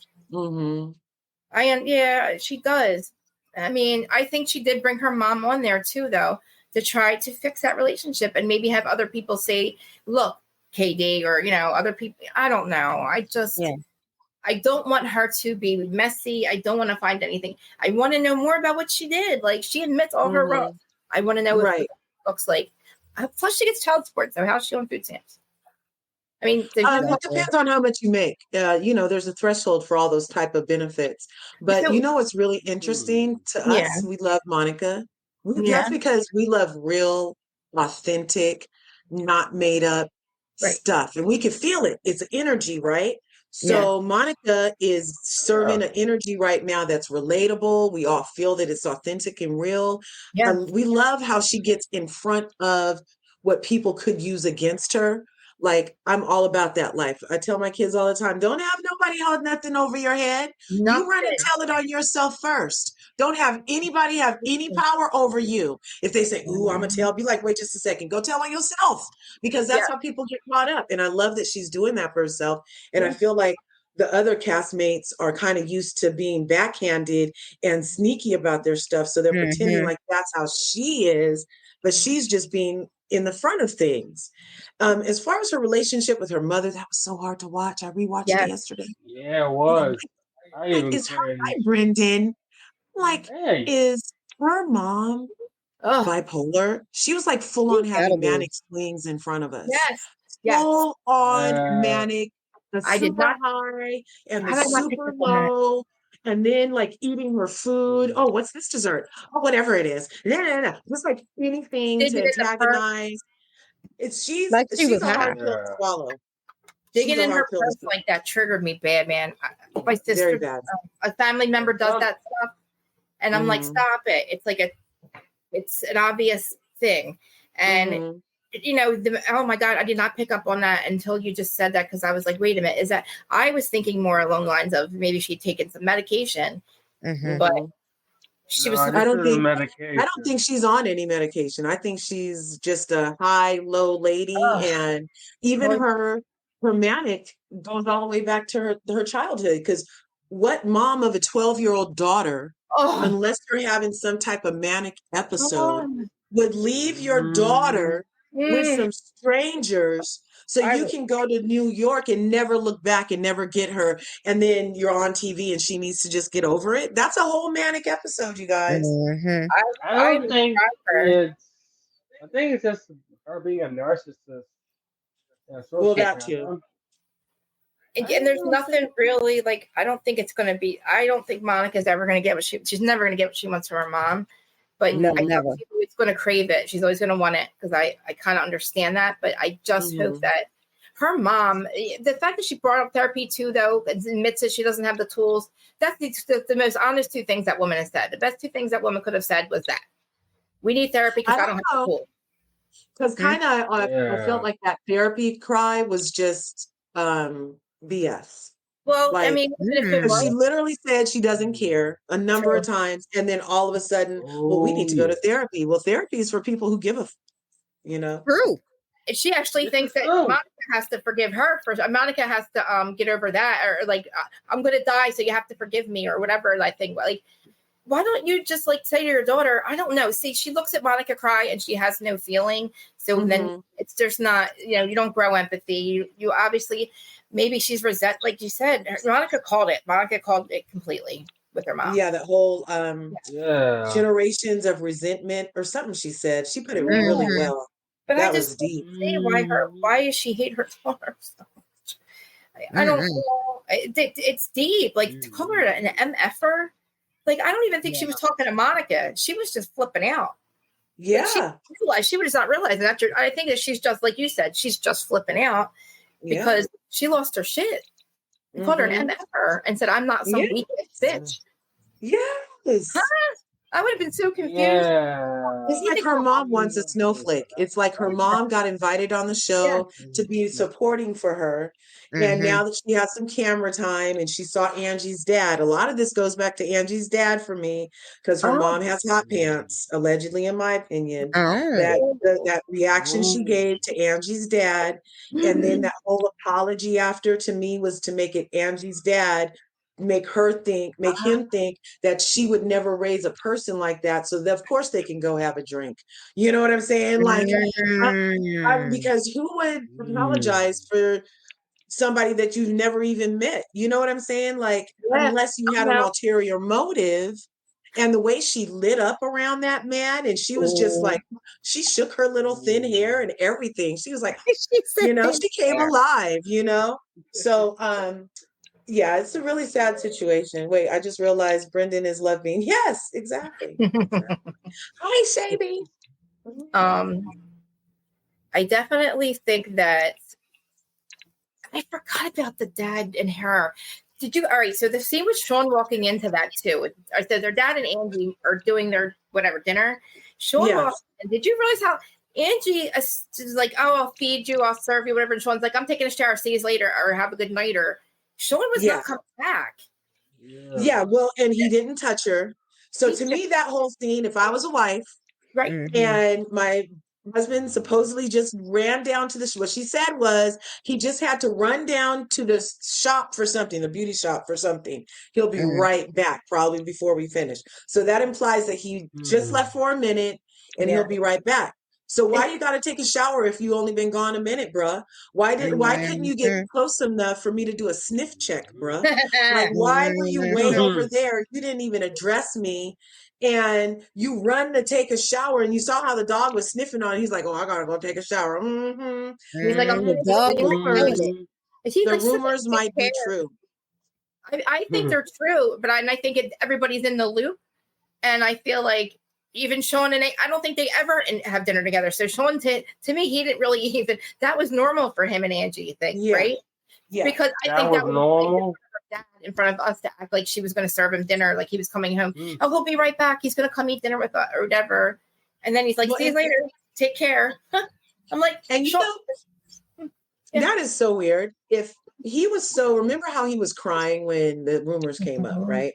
Yeah. He was sitting there crying. Yeah. Oh my God, what did my daughter think? Well, what's your daughter going to think too when you walk past your wife every chance you get? Never take a moment to caress her. Don't even say hi to her properly when you walk in the house. I mean, and then you immediately have to run to a shower. I mean, anybody who reads a Cosmo article knows those are the signs. They all know those are the signs. Yeah. A whole adult and a whole dog in the bed between them. Yes. You know that your parents aren't having. You're not even telling the whole adult daughter that she's that big and that dog that's as big as. Oh God, that makes me. You're not even saying, "Hey, we need to have privacy." Like it's obviously probably true. Yes. And then it was. Then it was weird for her father, who's a man. And everybody knows there's a hierarchy in relationships. I don't care who you are. There's a hierarchy. Some people allow the man to lead. Some people want to lead together. But for her dad to tell her what she needs to do is wear the pants over her husband, please. What man do you know that wants their wife wearing the pants over their husband? Like, is he trying to set her up for the divorce finale? Well, what is he doing? I don't mind that. Well, Brendan, you were raised by a strong woman, so you're a little different. That Sutton, that's why Sutton's always going to be single, too. Right. She doesn't want a man to lead. I feel like maybe they got together when they were, when they're really young, and they're just great business partners. They're great friends. They're great best friends. Maybe they had sex and had a baby, and maybe on her, like she had to get married. Maybe she felt like she had to marry him because her dad. I don't know. But maybe I don't mind their situation if that's the situation. I just feel like it screams Jessel and Pavitt. Yeah, who? Jessel from New York. Oh yeah. I slept on New York. I remember. I slept on New York. I hear. I just. Oh yeah, guys too. we're at an hour and a half, and I'm still enjoying myself. If you guys don't, you guys are listening, please subscribe to all of our panelists. We have Erin putting everybody's links up there like always. We have Lrga Curves, Corey Lola Lane, the boss over here, Love Bean. That's cool. We have the Love Bean follows everybody. He's on everybody's pan. I made sure this week I said tell him to be ready. I'm gonna need some Erika some Erika stuff because she takes 20 years off my life all the time. I need people to reel me back in and be like, it's okay. It's all right. Erica Jane? Yes. Mm-hmm. Oh, yeah. I know she's funneling. I know that she's around hanging with Tom Sr. probably for a long time in Vegas. He's running all the stuff in Vegas. I think they tried to unalive Tom Girardi. I feel all of it. Mm-hmm. And everybody's like, you're just crazy. You just hate her. I'm like, no, I actually saw that like Dana kind of has receipts. Mm-hmm. Like receipts. Like, and I think they're waiting for all the bankruptcy stuff. Look at me. I'm still going after Erika. God darn it. Listen, she spends stolen money. Like you receive it. You stole it. You didn't steal it. Whatever, you received it. That's a felony. You don't think you should pay it back. Mr. Make It Make Sense. She has taken 20 years away. Erika, I don't know. Maybe she's really not a criminal. I don't know. Anybody have any thoughts on the Erika interview? I didn't know Erika was out talking with her mouth instead of stuffing things in it. What did she say? Oh, good one. Oh my God. Depends on what she's oh my God. Somebody type that so I can make that Can we? What does she even say? I don't know. I mean, honestly, she sings. It's not nothing. There's nothing. Everything that goes in it is everything comes out of the lie. That's what I said. Yeah. I mean, honestly, she's got to suck a lot to even pay $7 for tickets. Like nobody. It's Tom Sr. And I swear to God, I think the son's crooked as AF because maybe we've never seen him. Oh my God, how can we have never even seen him? Facial reconstruction from his big snowstorm crash when he rolled his car 7 times. Remember, he probably had to get plastic surgery. He's probably he rolled his car like 7 times. You're hilarious. And no facial reconstruction. In the snowstorm, the Great Pasadena snowstorm of 2019, apparently. I don't know. And then when there was a blizzard. I've only known it to snow in Pasadena once during the Rose Bowl, and that was like 1980 something. I think one time in like 2016. Yeah. I was trying to do the math. But listen, what I think of Erika Jane is she needs to put the syringe down, step away from the Zempic. Oh man. Then maybe she'll have puss to pat because it's looking really bony down there right now. And she might want to pay off some of the people that she ripped off when she was using the victim's money because she's crying about, will anybody work with me? Because the way you treated people and left them all holding the bag. That's why you worried about who gonna work with you, lady. And you might want to take a voice lesson when you do get some food stamps for Monica so that you can carry a note to the line when you finally do end up indicted on all these charges because it's not over yet. Because once the bankruptcy gets them, bankruptcy convicts them, then it's easier for criminals to convict them. Oh, definitely. Aaron, I know we're going to do with Orange Jude now. But you know what? My sister is actually diabetic and she's on semaglutide. She says she can't really eat anything. She really has diabetes. She really needs it though. That's it. But she doesn't have that stomach paralysis thing, right? Yeah, no. Yeah. My friend's already in a class action lawsuit for that out here in California because she was only on the Zempic for like 3 months and her stomach already won't do what it's supposed to do now. Oh, wow. And she was big too. She was big, so she really had it. But for some reason, it did that to her. So we got to be careful with these things. Yeah. I'm glad I never took Ozempic. I am a diabetic. Well, you need it. That's the thing. Like, I know Erin, Erin's dying right now to say something because we disagree on everything almost with Erika. And I'm dying to know your thoughts, Erin, on Erika and the interview with Mr. Zach Peter. And what are your thoughts about Erika? Because first, Zach did an amazing job. I thought that the layout was beautiful. I thought he was very professional. It did look like two friends talking. I think that's amazing to have those skills to do that. I want to start with that.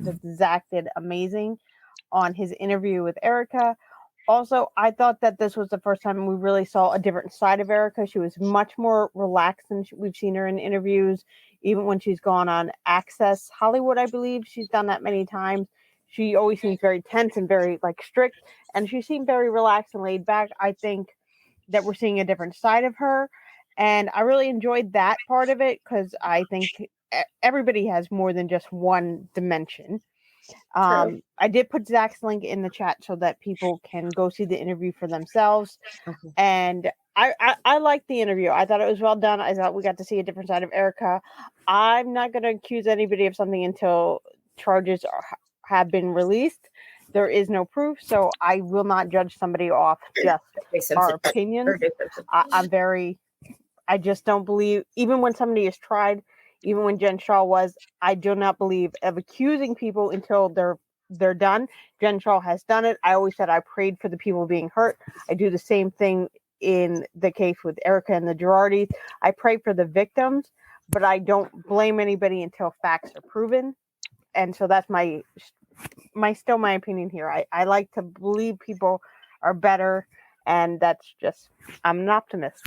But I do want to give it a shout out to Zach, because that was an incredible interview. And the way that he made her feel relaxed enough for us to see a different side of Erika, that's just skill, and amazingly so. So that, and he has that. Zach has been from day one. It was because of Erika. On the day she filed for divorce, I listened to him. I found him. I messaged him somehow.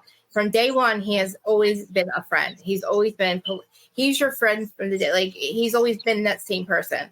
And I agree with you. As much as I love that he got that interview. I love that for him. I'm happy for him. But now, we agree. So even if we agreed that she didn't steal the money, right? But don't you agree that she spent what she received it, and she spent it? I believe that she doesn't. Unknowingly? She doesn't know how to show empathy.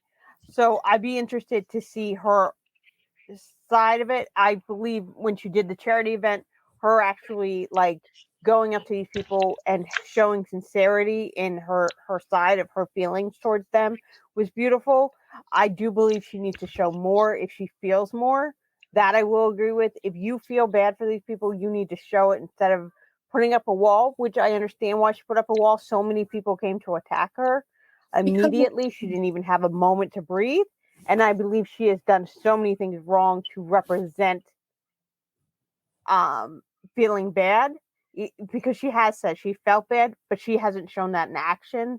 And I would like to see some action shown, even if she did a concert and money went towards these victims or something like that. When it's all said and done, I do know, legally speaking, because I was divorced and he wasn't a great guy, as everybody knows. I know legally when you're in it, you're not allowed to say too much.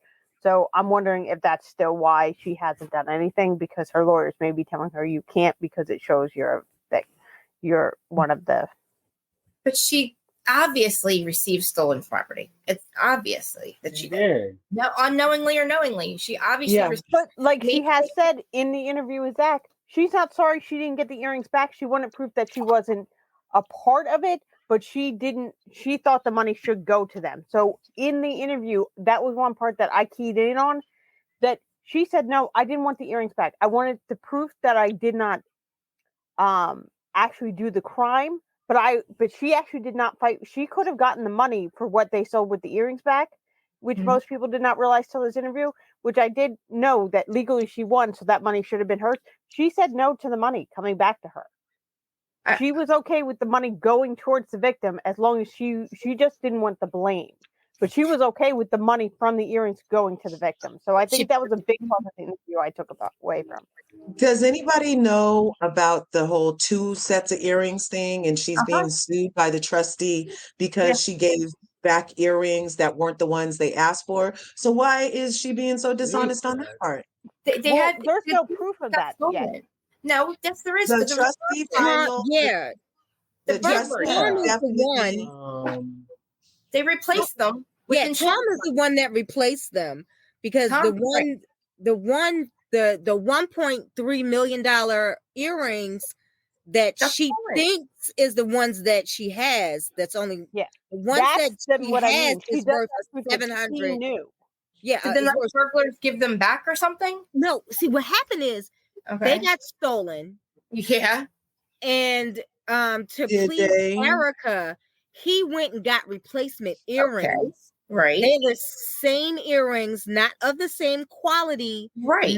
They were the same carat weight, but not the same clarity, which meant the price went down phenomenally. Instead of 1.3, the earrings that she won the money off of were $750,000. But they were the replacements, correct? But they were the replacements, correct? So why are we trying to act like that? Yeah. They obviously are not the same earrings. I don't understand why. But she believes they're the same earrings, though. Well, she knows Oh, that's the problem. She believes they're the 1.3 when they're not. She does Yeah, not. she did not understand that he did not buy earrings at the same value of the other earrings. Tom did it when Tom bought her the replacement earrings. She knew exactly what he did with those earrings. What is the big effing deal? She's not like she stole them. It's not like she did But that's her point. Is she did not know the earrings, the second pair, were not the same values as the first pair, which is. And she wasn't there. There is proof that she wasn't there when they were purchased. Tom bought the earrings. Tom bought the earrings both times. But he bought all the earrings with Girardi Key's funds, which was the victim's money being commingled with their money, which makes all the purchases tainted, which makes it her bad to even accept it because but she didn't know that at the time. On that stuff. But she did not know that at the time. She did. She used to work at the thing. Remember when Erica first came on the scene, I used to work at Tom's office. I know everything that goes on there. She said that. It's immortalized on film that she said those words. And now she's doubling back years later trying to act like, oh, well, I'm just a doting housewife who had everything paid for me. And I don't even know how to press the buttons on an ATM. She's a liar. And then listen to this. Just one more thing. Listen to this. I'm with Watch you. I'm this. with you. What do you call a person that doesn't have any empathy? A narcissist. People with antisocial personality disorder lack empathy for others, may be contemptuous of or indifferent to the feelings, rights, and suffering of others. This is from mercmanuals.com. So she got an issue. If you made it to 60 freaking years old and you have zero empathy for somebody, you don't even know what it means. You don't need to be on a TV acting like you have something to offer the people. You need to go to a class for empathy, learn how to do that, and then that'll lead to the class for accountability, and then come back on the TV, and I might want to listen to you. But at this point, I'm thinking that BravoCon might need to be the show next year on Bravo for all the cons that Bravo employs. How about that? I know. I'm with you because there's a whole other side to this about Tom Sr., the other Tom, not Tom Girardi. She's been with Tom Sr. up his butt all the time. He's allegedly a bigwig mobster guy out there. He has been funneling the money with her, with Tom G. I still believe that she did not kill the cops, that he was at the bottom, or the police, he was at the bottom of the cliff because she wanted him to unalive. Why not? He's the only one that could tell him. She wants to be with Tom Sr. That wouldn't be what's so, why not? She was with him before. That wouldn't be. Why is it a secret, Erica? Why are you hiding the fact that? Thank God Dana Wilkie has proof, but it's like that to me is strange. It is. Like, why are you not talking about that? Like, who cares if you're with your ex-husband or your baby daddy? Unless he's the criminal, unless you guys were really like doing some sneaky stuff. I don't know. There's a whole other thing. The thing with the earrings, she absolutely knew they were fucking burglarized and were replaced. Why would he hide that from her? You know what I mean? Why would he say, I'm going to replace your ear? Like, he would just say, I'm sorry. Aaron, I know Aaron's like, I get too much with Erica. I try not to get too like hyper, but nobody will ever answer my question for me is why did she divorce Tom? Why did she divorce him? Because she didn't want to go to jail. She didn't want her name in all this until the next day. She didn't know until the day after. Remember? No, she knew before. I think she knew it was coming down the pike. Well, that's the thing. Yeah. Then say that, Erica. Don't tell her she didn't know until the day after he filed for divorce. Say, I saw it coming. I knew he was doing this. It took me a couple of years to figure out how to get out of it. Legally, I couldn't just walk away. You know what I mean? Say those things. Tell us that, say, look, but his ex-wife said 40 years ago or whatever, that he's been doing this from day one. He does this. It's in the divorce decree from his ex-wife that he steals the money. See? I think he promised Erica. I think he promised Erica the victims would always get paid. We'll just borrow it. I think she was under the impression that they would always be taken care of, and it wasn't that big of a deal. Think about it. Because he did make a lot of money himself. So she could get lost in the shuffle, but she looked that way instead of the right way. She looked left instead of right and seen what he was really doing and just was like, I'm okay. Rich at all costs, rich at all costs, doesn't matter. And then he's going to get old, but they didn't count on him getting old one day, pooping his pants and not knowing, cursing at like judges and having whole, it's like one day he's going to court and the next day shitting himself and he's got holes in his brain. It didn't just happen overnight. He was at the bottom of a darn cliff, unconscious for 6 hours, and nobody tells the police. Nobody tells the doctors. Come on. She wasn't dead. She wanted to die. She exactly. Come on, man. Exactly. It was a happy convenience that he went off that cliff. She's like, okay, great. Now I can maybe we'll just not tell the hospital. Like, what? You lied to that. He told me not to. He's fucking unconscious and he's 90. He told you not to, Erica? Are you kidding? You love your husband. You say, my God, he was unconscious. He could die. Please save my husband. Right. Please check me. Check him. Somebody call 911. No, what do? You go get him? You don't call 911? I'm so lost with this. It's like been for years. She's like all time. You guys. Yeah. What if Kyle Richards is taking a book of a page out of Erica's book because all this big Mauricio is getting sued for scamming on that $32 million house and then selling it at a $40 million profit away from that Nigerian prince, that's a and that suit is coming down the pike. And all of a sudden they're going through issues and separating and not wanting to be together. And this is a problem. So I feel like this is all a setup to prime us to believe that they're literally having problems so that when she splits when she leaves him, watch her leave with all of her stuff intact. Of course. Just ensuring the kids have their legacy because she's going to leave and take what she's due before this case gets done. And then he's going to get left holding the bag on that. And whatever happens over there, whatever she took prior to the case going through, she'll be able to keep. You see that? They cashed the house out. But you're forgetting it. He's got a mistress, too. He's got to take care of Miss Elsa Jean. He's got Elsa Jean out there. I don't really know if he's screwing that lady. This is the porn star. I believe that Kyle is smashing the Morgan lady because somebody put a picture of Morgan with Kyle at last year's BravoCon, you guys. They're sisters. They're half sisters. Kyle and Morgan are half sisters. The country singer and her. I'm telling you, she really thinks that it's cool to have a video with your half sister and pretend you're going to kiss her. There's no other reason for her to have that tattoo. There's no reason for Kyle. Her dad was a guy who he had affairs, right? Wouldn't be out of the norm to say, oh, I have a child. And, she was raised by her stepdad. I believe she found out that they were half sisters. And then she's just using that as if that was a happenstance too. Don't look what's going on over here with Mauricio. Look at us over here. Let's pretend we're the ones that made up that thing about her and Morgan. We said that she was having an affair with her. She was just hanging out with her like she does with Teddy. The weird shit is how close they got. The only reason you're going to get that close to another famous person is if you're freaking related or like your long lost half sister. They look alike. You don't think? Well, didn't Morgan's girl come out and say that? She don't know. Yeah. She was just jealous. She didn't know. Well, wouldn't Morgan, to save her relationship, wouldn't Morgan have told her this is my half sister? I don't think she wanted to. I don't really think she cared about that relationship. She was with a guy I don't think that was like a couple years, but I think she had just broken up with a guy that I forget his name they were together a really long time. But I just think Morgan, she wasn't a fan of the show. She had no idea what was going on with Housewives. Kyle had no idea about her songs, and they have their things tattooed, right? Mm-hmm. Yeah, I really think they didn't really think that in. They didn't touch in the video. They were playing with us. She's doing a documentary, I believe, because they're half sisters, and I think that they're going to reveal that on the show.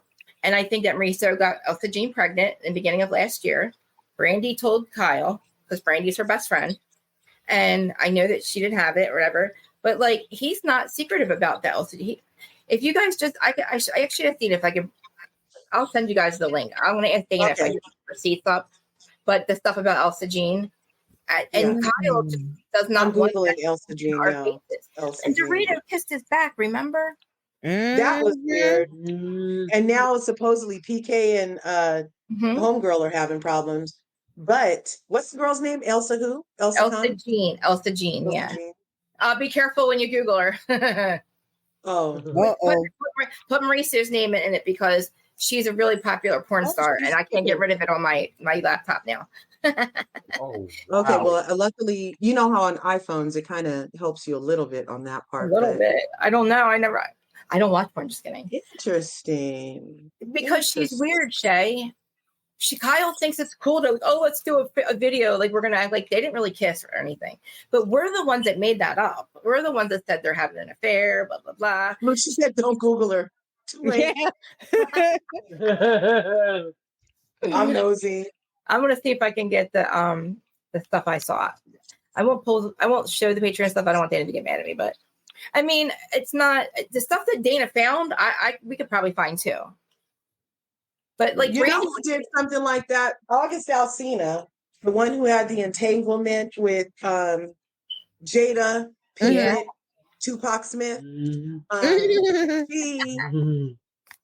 When after the whole entanglement thing came out, remember there was that video of him almost kissing a guy, and the guy ended up being his brother. But he had an entanglement with a guy, though. No, but that wasn't true. It was literally his brother. It was literally his younger brother, and there was no entanglement. And then they came out together, and they were like, "You guys will believe anything. This is my brother." But in the video, they made it seem like they were intimate. That's what I mean. Yeah, so maybe you're right, Krista. Listen, this came up like when it first happened. I was listening to the Patreon. I was like, oh. She was, I got to find it. Because, all right, so when I went back and I watched the Amazon Live with her and Kyle, their banter is like sisters. I'm telling, and I just, I don't know. I really still believe that because I don't understand why else you would get her name tattooed. If you're having an affair with her, you wouldn't be putting her out there like that. If you were sneaking around, because she would have to be sneaking around Kyle. Why would you be all out there with her? Helen boys, yes.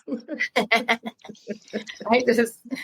Oh man! There's a lot of Bravo content. They are really gross sometimes. It does, but I don't know. I'm like, I really wish the Tommy stuff. I don't know. Maybe it'll come out a little bit later. Her and Tom Senior. I guess maybe it's very legally bounded. I don't know, but it's crazy to me. I wish. Guys, I'll have to put Dana's Patreon again in here because it's worth it for $6.99 or I think $9.99. She gives you the whole pot of tea. Like we get the tea, she gives you the whole pot though. That's crazy. She still has the insider scoop from being in the Hollywood. She just knows so many people too. Like every time she has information, she says where she got it from. She shows us the receipts. So Jean, here we go. Mauricio cheating, separation, lesbian lovers, blah blah blah. I know there's like actual pictures in here. Hold on. I was shocked. I was like, oh, Mauricio. And I was just like, wow, what a scumbag. Like, whoa, that's really freaking bad. She's a doll. Okay. She's like a doll. She's very tiny, little porn star saying, that's his type. I thought that was strange. I thought that was cringe. I thought that was like, he's a little freaky. But none of them look like Kyle. They're all blonde blues. Yes, blonde. Like, and then Emma Slater, why were you holding her hand? Why were you holding that woman's hand? Seriously. He was holding the porn star's hand? Yeah, no, Emma Slater, the dance lady. The dance girl. Yeah.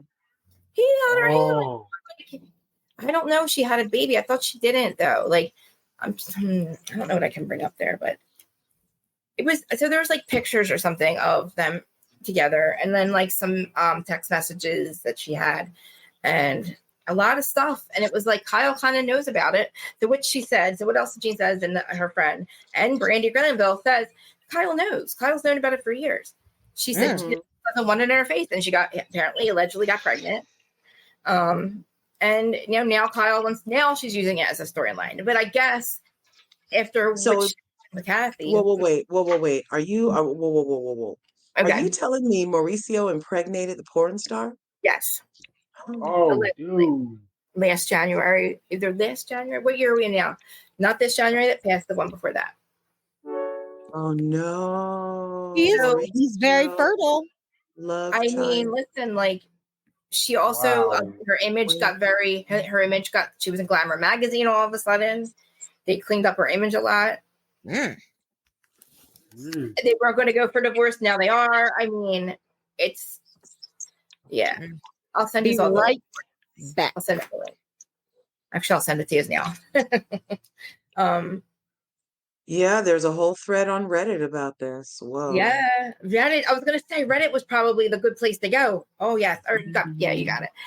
Yeah, you see what I mean? Yeah. And Reddit, I'm sorry, I used to say Reddit is Twitter's evil twin, but Reddit is Reddit. Reddit is everything, and I feel like I always thought it was like horseshit, but it just is all true. It all seems to come true. Like on the Hills, the one lady, she was it the Hills? Oh, I see what you're talking about. So yeah, so on Reddit, somebody did a picture of Mauricio seen holding hands with his recently divorced Emma Slater, but it doesn't tell me about the baby yet. Let's see. But it does a message. One of the comments is, I thought he just had a baby with the porn star. Mm-hmm. No way. I'm telling you, I was like dying when I saw this. I'm like, Dana, and I'm telling you, like she gets everything. It's like that's the stuff she just, and I'm like, everything that she keeps everything. So like a year later, this is a year later now. So we were talking about this in July of 2000, or July 8th this year. Wow. And all the information, this is now relevant. It's relevant because before I'm like, oh, they're not even separated, right? I was like, oh, another cheating rumor. You know, he's cheating on her. But now that all this, now it means a lot. Now now it's like, all right, yeah, I don't want to hit Pornhub here. Yeah, and like, look at her. She's very beautiful, but she's very little. Yeah, she's teeny tiny. She looks, and Dorit, if you have Dorito and you have Elsa Jean and they had a baby, that would look like Emma Slater. That would be Emma Slater. Yeah. He just has the type that it's not Kyle Richards. That's crazy. He got really high all last year. Something was going on. That dude, he was not with it. He did not want to be here. He was not thinking about and the Mauricio's always been one of my fave husbands. Me too, but not anymore. I like the laid back husbands who don't want to be a housewife. Mm-hmm. I like those kind. I think he's just so I always appreciated him. But I hope there's a lot going on there, right? At least the kids are grown. At least there's no toddlers involved, no grade school kids involved. Everybody's, you know what I mean? They're adult enough to handle it, hopefully, if it's not true. But I was going to ask you real quick. Yeah. Do you think that Whitney and her dude are going to make it? Because I'm like, how did he not mention to his wife that I'm going to be out of town for our daughter's 13th party? She's lying because she's lying. She's lying. She's a liar. She's the liar. She's trying to make it seem like a moment that he's a bad husband because he's like, he said we did talk about this, right? She didn't fight him on it. She didn't fight because she knew that. She was trying to make a moment in front of the camera to make him look like a bad husband, not make him make a therapy appointment. You're the one with the problems, Whitney. Oh, yeah, that's a whole moment. Just like the same thing, the scene at them at dinner. He was confused. He's like, we don't have problems. What do you mean? I mean, honestly, he looks confused. He looks like he's looking at her like really confused, huh? Because he's like, we did have this conversation.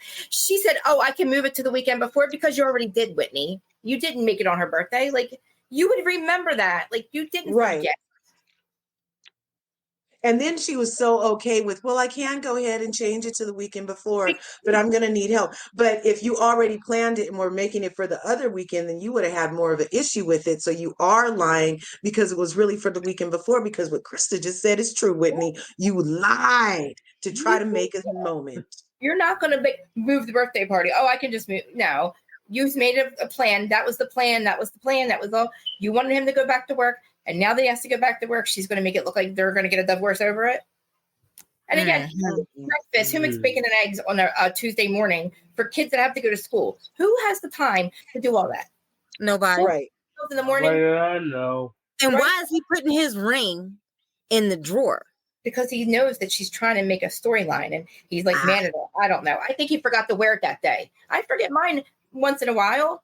Nobody. I never forget mine. I never forget mine, you guys. You don't? No. Do you ever take yours off? Like, do you have to take it off?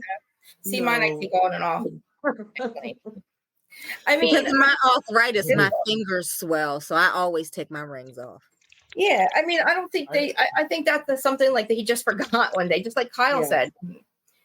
To have well, to you know, Whitney's just a freaking liar face then, because she carried her lies from that scene over to her dinner with Mary, and that scene was classic. Why I can't stand Whitney, because she does things and says things and then acts like she has the right to be more offended at your reaction to her bullshit than, you know what I'm saying? And she's just sitting up there like, well, but Mary, you hurt my feelings with your text. Bitch, you tried to destroy this woman's family. You made it a mission on national TV. She sent you some text on private mode. TV. So they're different things. And for you to sit there with your bobblehead, little girl, and be like, the same. No, you need to go to remedial classes at this point, Whitney, because you're not right. You're just not right. And therapy, God darn it. She's the problem. It's not Meredith. It's not Justin. It's not Mary. It's Whitney. Poor Whitney, because it's not Heather. Look, oh my God, Heather too. I can't wait till whatever's lurking behind Whitney's facade of smoke. Whatever's lurking, we're about to find out. It's the time of being revealed. Watch, it's all going to blow up because Jesus is coming for Whitney. Jesus is coming for Whitney. The way she had Mary gave her a chance to stop Jesus from coming for her. And she sat there and fixed her mouth to want an apology before even apologizing. And then only said, oh, that was terrible. She still didn't apologize for what she did. I know. Yep. She was like, I'm taking my food. Jesus is on the way. Whitney came back. I'm sorry, Whitney went for her first, and that's why Mary texted her that stuff. Yes, exactly. And that was nothing compared to what Whitney did. When she said, and I remember that one content creator that was on a witch hunt for Mary and was having all her family on there and stuff. Whitney was sending all the receipts. Like, she really was part of that. And I wouldn't forgive her either. Just like I wouldn't forgive Lisa if I were Meredith. You know, it's not what you said when you said it. What's so interesting, though, is there are so many people that are like, oh, I want to reserve judgment. Like how we just said for Erika, they want to believe Erika's not guilty with like full-on indictments and judges and cases pending and all of this stuff. But then there are a lot of people that are willing to still to this moment believe that Mary's thing is some type of cult. And Mary is some type of criminal, and Mary is some type of this, that, and the other. And there's no proof of that, but people are so willing to believe that. But there's literal proof about what Erika has been involved in. And people are like, well, until the actual guilty verdict comes, I'm not going to say anything. You know what I mean? It's just weird. I get it. You're right. You're right. It's selective believing. It's selective believing. It's selective believing. It's like, okay, you morally don't think she did anything wrong, but you're unmorally thinking she did. You know what I mean? Like, your moral compass is a little off if you think one. You know what I mean? You have no proof of one thing, which is so much like is just as bad. Predator, child molester, thieves. Oh my God, cults. I mean. Okay, I kept saying you can accuse anybody of anything, you can sue anybody for anything, and the blogs can get it, but you have to hold up in court. It has to hold up in court. And even if it doesn't, O.J. Simpson, that doesn't mean the masses aren't going to think one thing. Like, the masses are convicting Erika right now. Because, like, you know, morally, we know that she received stolen property. I'll be right back, guys. No other reason for her to leave her husband, except for she knew that the money was gone, and that was it. The gig was up. You didn't find out the day after.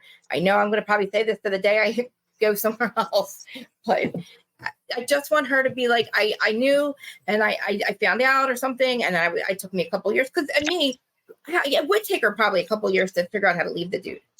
Maybe, I don't know if he was shitting his pants apparently, so I don't know what the hell why that wasn't a reason. Like, I mean, sickness and health, richer or poorer. Why did you leave him? You didn't stay. The man he needs you the most right now. Apparently, he needs you the most. He's the sick. Where are you? Like, but she doesn't even hate him. What? He ruined your life, Erica. He gave you stolen goods and spent it and think it was allegedly think that it was yours. Like, why don't you hate the man unless you knew? That kind of exit took planning. Yeah. It would. She had her whole entire closet. She had all of her shoes and stuff. That took time. She took clothes out of that house little by little by little by little. Yeah, Tom Sr. took them. Tom Sr. is the one who took everything. Right, because the dude's got money. So, I mean, he could probably wash money real quick in Vegas. That's what he does for a living. And when the receipts came up with that, not allegedly just exactly that, but the signs are all there. It makes now makes so much more sense to me what happened, where she was, where the money came from, what she was doing when he got caught. Like, oh my God, we're like, who's she? Like, you know what I mean? There was something going on and where she was getting money or something. And I'm like, there's no extra, you know, he spent it all. He spent it. There's no money left. But dude, she was funneling it through. And I think Tom Girardi knew that. But eventually he got, you know, he's going to have to go because he's the only one that can implicate them too. So just happenly, he just happened to fall off a cliff or roll down a cliff. I think that was just a coincidence. And then he's sort of probably like, don't tell the hospital, maybe he'll die because he's the only one. You know what I mean? That's I'm thinking how that went. Call Tom Jr. when there's a burglary. In Pasadena, North Pasadena, the big snowstorm in Pasadena. Where is he? Where? Like, you didn't call the cops? You didn't call 911? What kind of cop says you need to call the authorities? Don't call me. I'll get in trouble. I'm not a real cop right now. And it's a snowstorm. There's a reason he doesn't talk about his mother. Yeah. It hardly ever snows in California. So they're actually probably real criminals because you don't hear anything about them. Tommy. True. Think about it. Real criminals aren't like Louis as running their mouth on camera. Like, they are like, but I'm saying like people that are actually going to, you know what I'm saying? Mm-hmm. You know what I'm saying? Mm-hmm. If you're going to do something, you're not out there doing. You know, we never heard about this guy because he's real good at what his job. Mm-hmm. Krista, you and I know. Yeah, we know. Yeah, if they was real criminals, they wouldn't be talking. No, they would. Like, I'm like, you guys are like embarrassing. Like, you guys suck. Like, but I'm like, okay. Real gangsters move in silence. They do, and that's for real. You're not going to run around and criminals were smart. Well, like, you're not going to run around in no-nose pajamas, screaming, doing the booga la la, whatever, doing the booga wolf. If you're a criminal going, I'm winning, she's winning, I'm winning, and he's doing the booga wolf in no-nose pajamas, like, that's a wacky criminal. That's a weird ass criminal. That's just a weird dude. Like, I don't think criminals are smart per se. Some are very. Yeah, some, not all. I mean, you have to be smart, but then you have to be dumb too. You have to be like too smart for your own good to think you're going to get away with it if you go onto a reality TV show. Mm-hmm. That I can't find the psychological behind. I can't find the psyche behind it. They're just a dumb criminal to me. You're too much of a criminal. You're too greedy because you think you can't get caught. And when you get greedy, you get caught. Yep, exactly. And if you think a reality show can wash all that money, we're looking at you now. Like, if I do something wrong, I don't want nobody looking at me. What? And then again, I don't want to know what you're doing. La la la la la. You're not going to interview me. I ain't getting. And that's exactly why they can't get heavy hitters to come on this show. No, because they don't want to get in themselves one day. Like, we know what can happen with these people doing what they're doing, talking like they talk. Come on, because Lily. when Kyle pitched this show, she pitched it for herself, Kathy, and Kim. Kim, yeah, but mostly it was Kyle. It was herself. Oh yeah, Kathy, that's right. And Lionel Richie's ex-wife, Brenda. And Brenda was like, oh no, this is not what's gonna happen. Oh, hello. This is my best friend, Marina. She's been sitting over there the whole time. Hi. This is my bestie. Hello. Isn't your friend just amazing? Yes. Oh, thank you. Well, you know, I love you. I love you guys. I mean, we've had a really good conversation for the last 2 hours. I had a good therapy session. 2 hours? Yeah. Krista, who this? Wow. And Is she's Yes, I wear my watch pretty. again. Is this your sister? No, everybody thinks Everybody that. asks that. No. She's so gorgeous. Oh, Isn't so she best like friend? she's the most beautiful ever. Stop it. Oh, My hair is a mess. That's why No, I didn't it's come not. You got a good Shin happening. She's young too. She's young. How are you? Very 31? beautiful. 34. She's 34. She is. Aww. Wow. I know. Yeah, When you guys be Amira. happy, that's because you know I'm around her. So That's good. yeah. She's like the other half of my soul. Aww. Oh, I love it. Hi, friend of I love it. So does she have thoughts about Real Housewives of Salt Lake City or Erica or anything? she's like, who? You don't indulge? I can't even force it. I cannot even force her to watch it. I put it on. She's like, they're cool. I'm like, we have to watch Miami. She's like, all right. That is hilarious. Nobody. Yeah, I have My friends mom- that don't indulge either. I have some my friends mom that are runs just like, why are you watching this stuff? I know. My mom runs around the house talking about, why are you gossiping? Don't gossip. Stop gossiping. I know. And then it's like, my dad goes, who the hell cares about reality TV? I said, I freaking hope a lot of people actually, who cares about Sports Center for 24 hours? That runs for 24/7. They talk about Sports Center for 24/7. We do talk about this 24/7. We are their news because when you hear something about them, do you go to CNN to find out what's going on with Erica? Or do you come to us? We are the news for them, right? You're a journalist? Yeah. Oh. BravoCon doesn't think so. BravoCon thinks we're losers. No, We don't get a package. We don't get an invite. We don't get press passes. We don't get a place to plug your phone in. Poor Philly divas, like Bravo does not give us any respect. And we keep this narrative running when the cameras are down. What do? We make sure they're being talked about. We accept their DM. We get their tea. We make shit up. We make things up that are irrelevant. And we get no respect at all. Did y'all see that Rachel is not coming? Wasn't asked to be on the panel. I forgot about Rachel who? Rachel who? Exactly. Oh, Rachel Lewis. Yes. Yeah. Rachel Lewis. Or should I say Raquel? Raquel. No, she's back to Rachel. I forgot about her. Rachel. I totally forgot though. Thank you. Say it that way. But she'll be there. Is she there? No, she's not been invited. Well, I mean, either was freaking Jen Shaw or Tamara or Teddy, and they still went last year. But I would Ramona Singer will pop up. How did Jen Shaw break out of jail? I thought Ramona got fired. BravoCon last year, Brendan, was before she went to jail. Did you guys hear? Ramona did you guys hear that Marge used a racial slur? Did you guys know that Marge from New Jersey used a racial slur? So everybody's mad that she's at BravoCon. I can believe it. On the mic, right? Yeah, they said that there's audio of her saying something. But she's like, "Oh, it was AI." I heard it.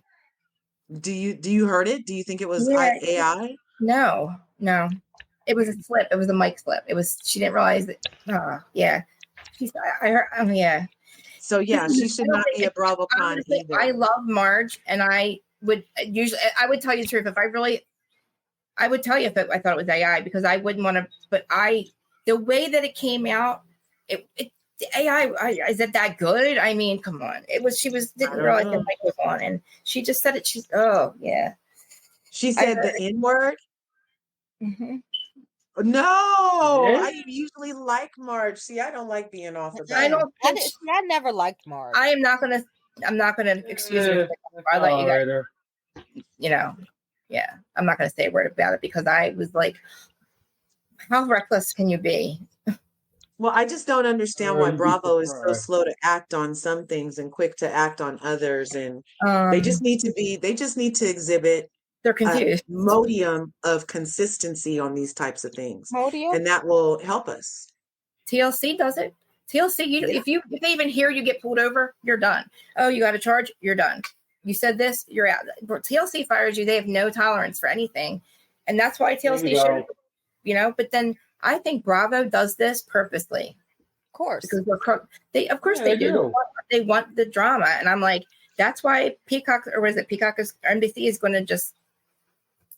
It's not. I feel like Bravo is just whatever. It's like run loose. It's like the rock bottom of reality television in the last 3 years. We're like on the up and up, but they still don't have an HR department that knows what they're doing, apparently. Wow.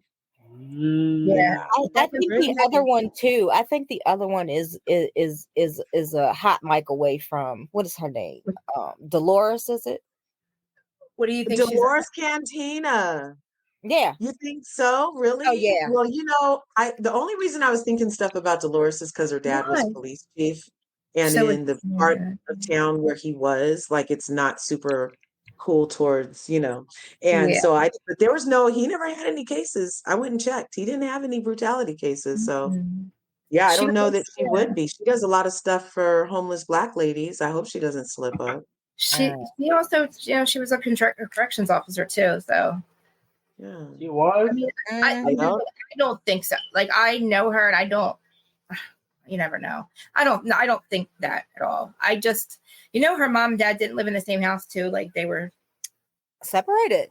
Really? Married, but they never lived in the same home. Mm-mm. Is that why her and her ex was like that for so long? I mean, I know they never had a reason. This is the thing. After she forgave him for what he did 27 years ago, he was with that girl for 4 years. So it wasn't just, you know what I mean? But she works at, once they were forgiven, they were just family at that point. And there was nobody there to make them have to change their dynamic. When she forgave Frank, he was able to come in, be a parent or whatever, friend, whatever it was, be frank. She, worked really hard to forgive him.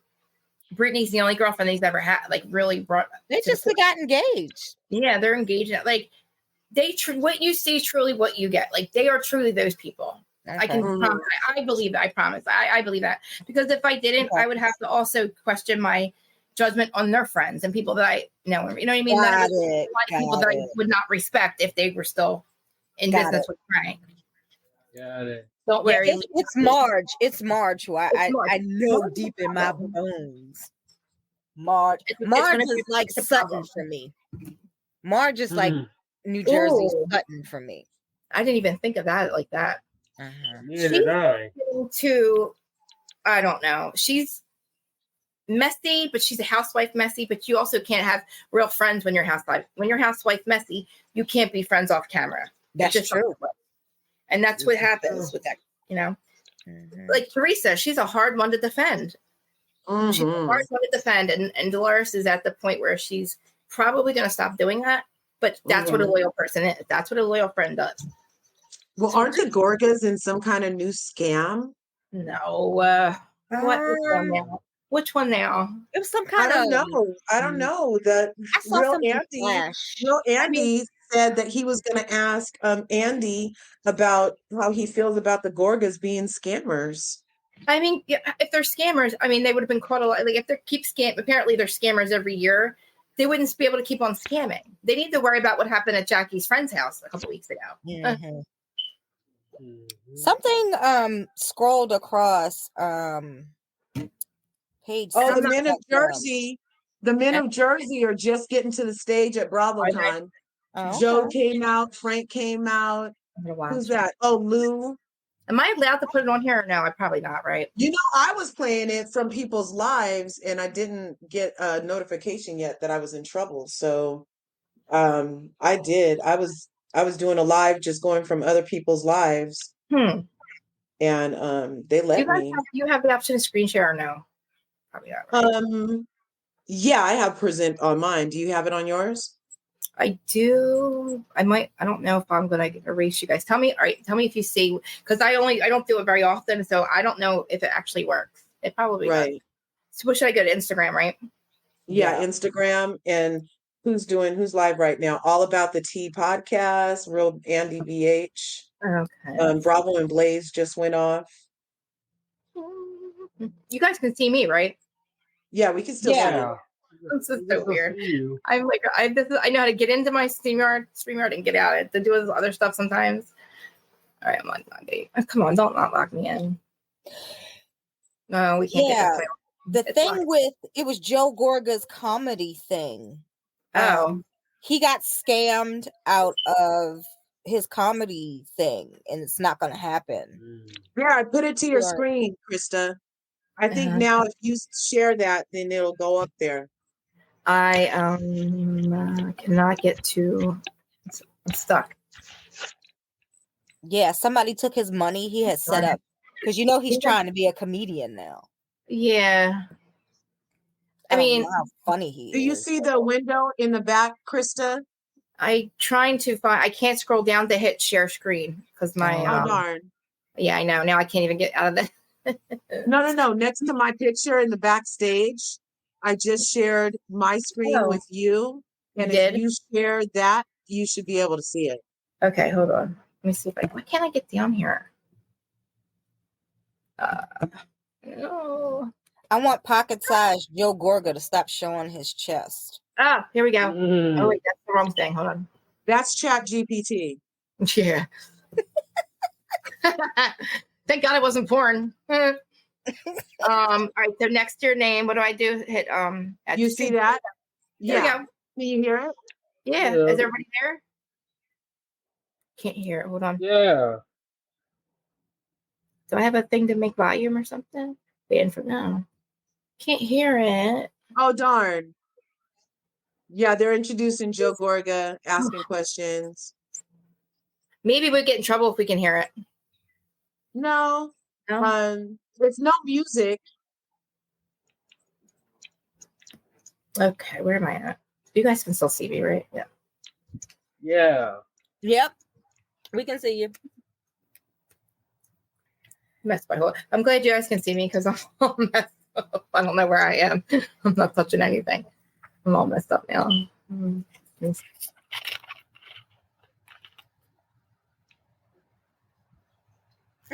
Stop scooting over. Oh well. Oh, Shay B left. Yeah, she said she had to go back to work, or go. She had to go.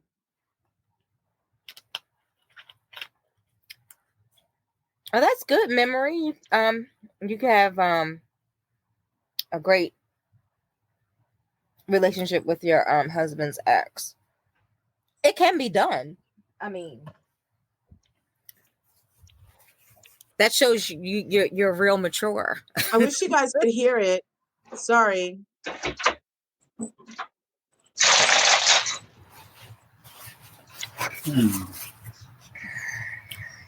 What is it saying right I don't know.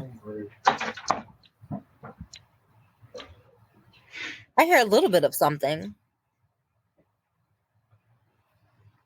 I can't make it any louder on my end. Oh. I can't hear anything. I didn't think All About the Tea was still around. Can you hear it better? No. Nope. Let me see Can if I you hear can. it, Noah? Let me see if I can get it.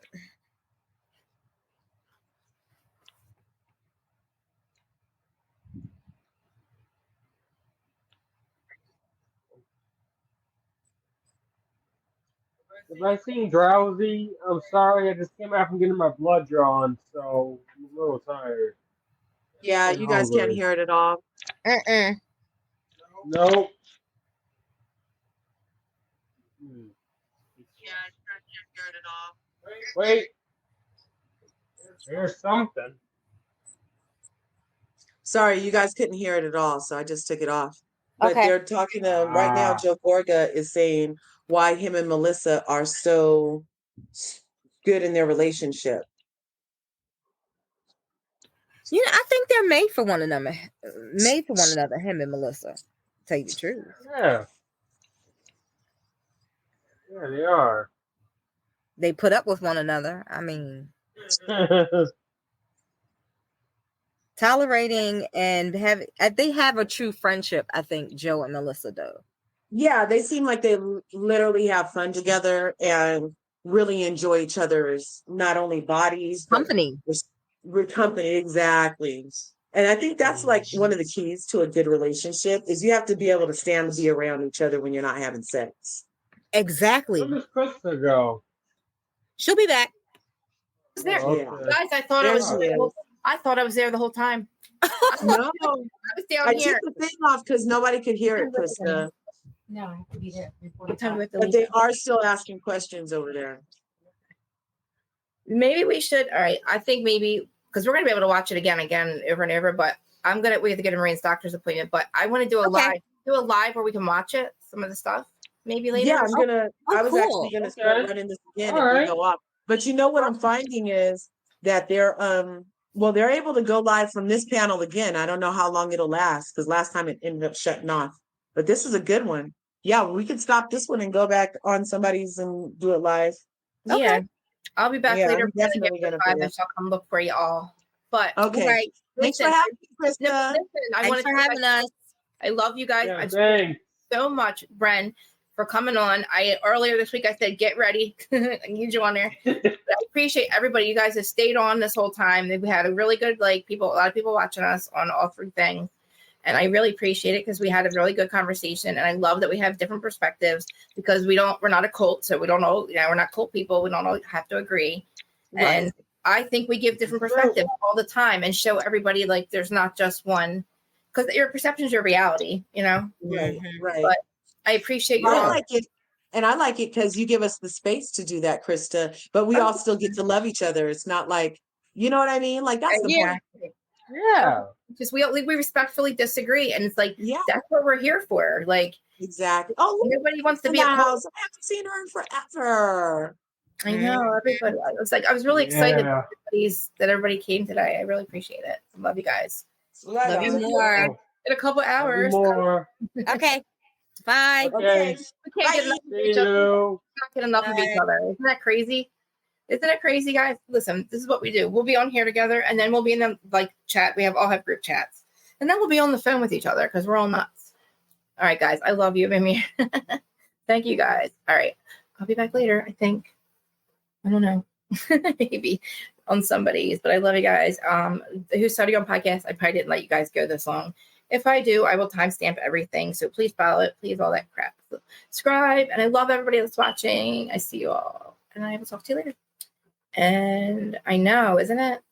It was great. I'm so excited. It was a good one today. All right. I love you guys. Great family.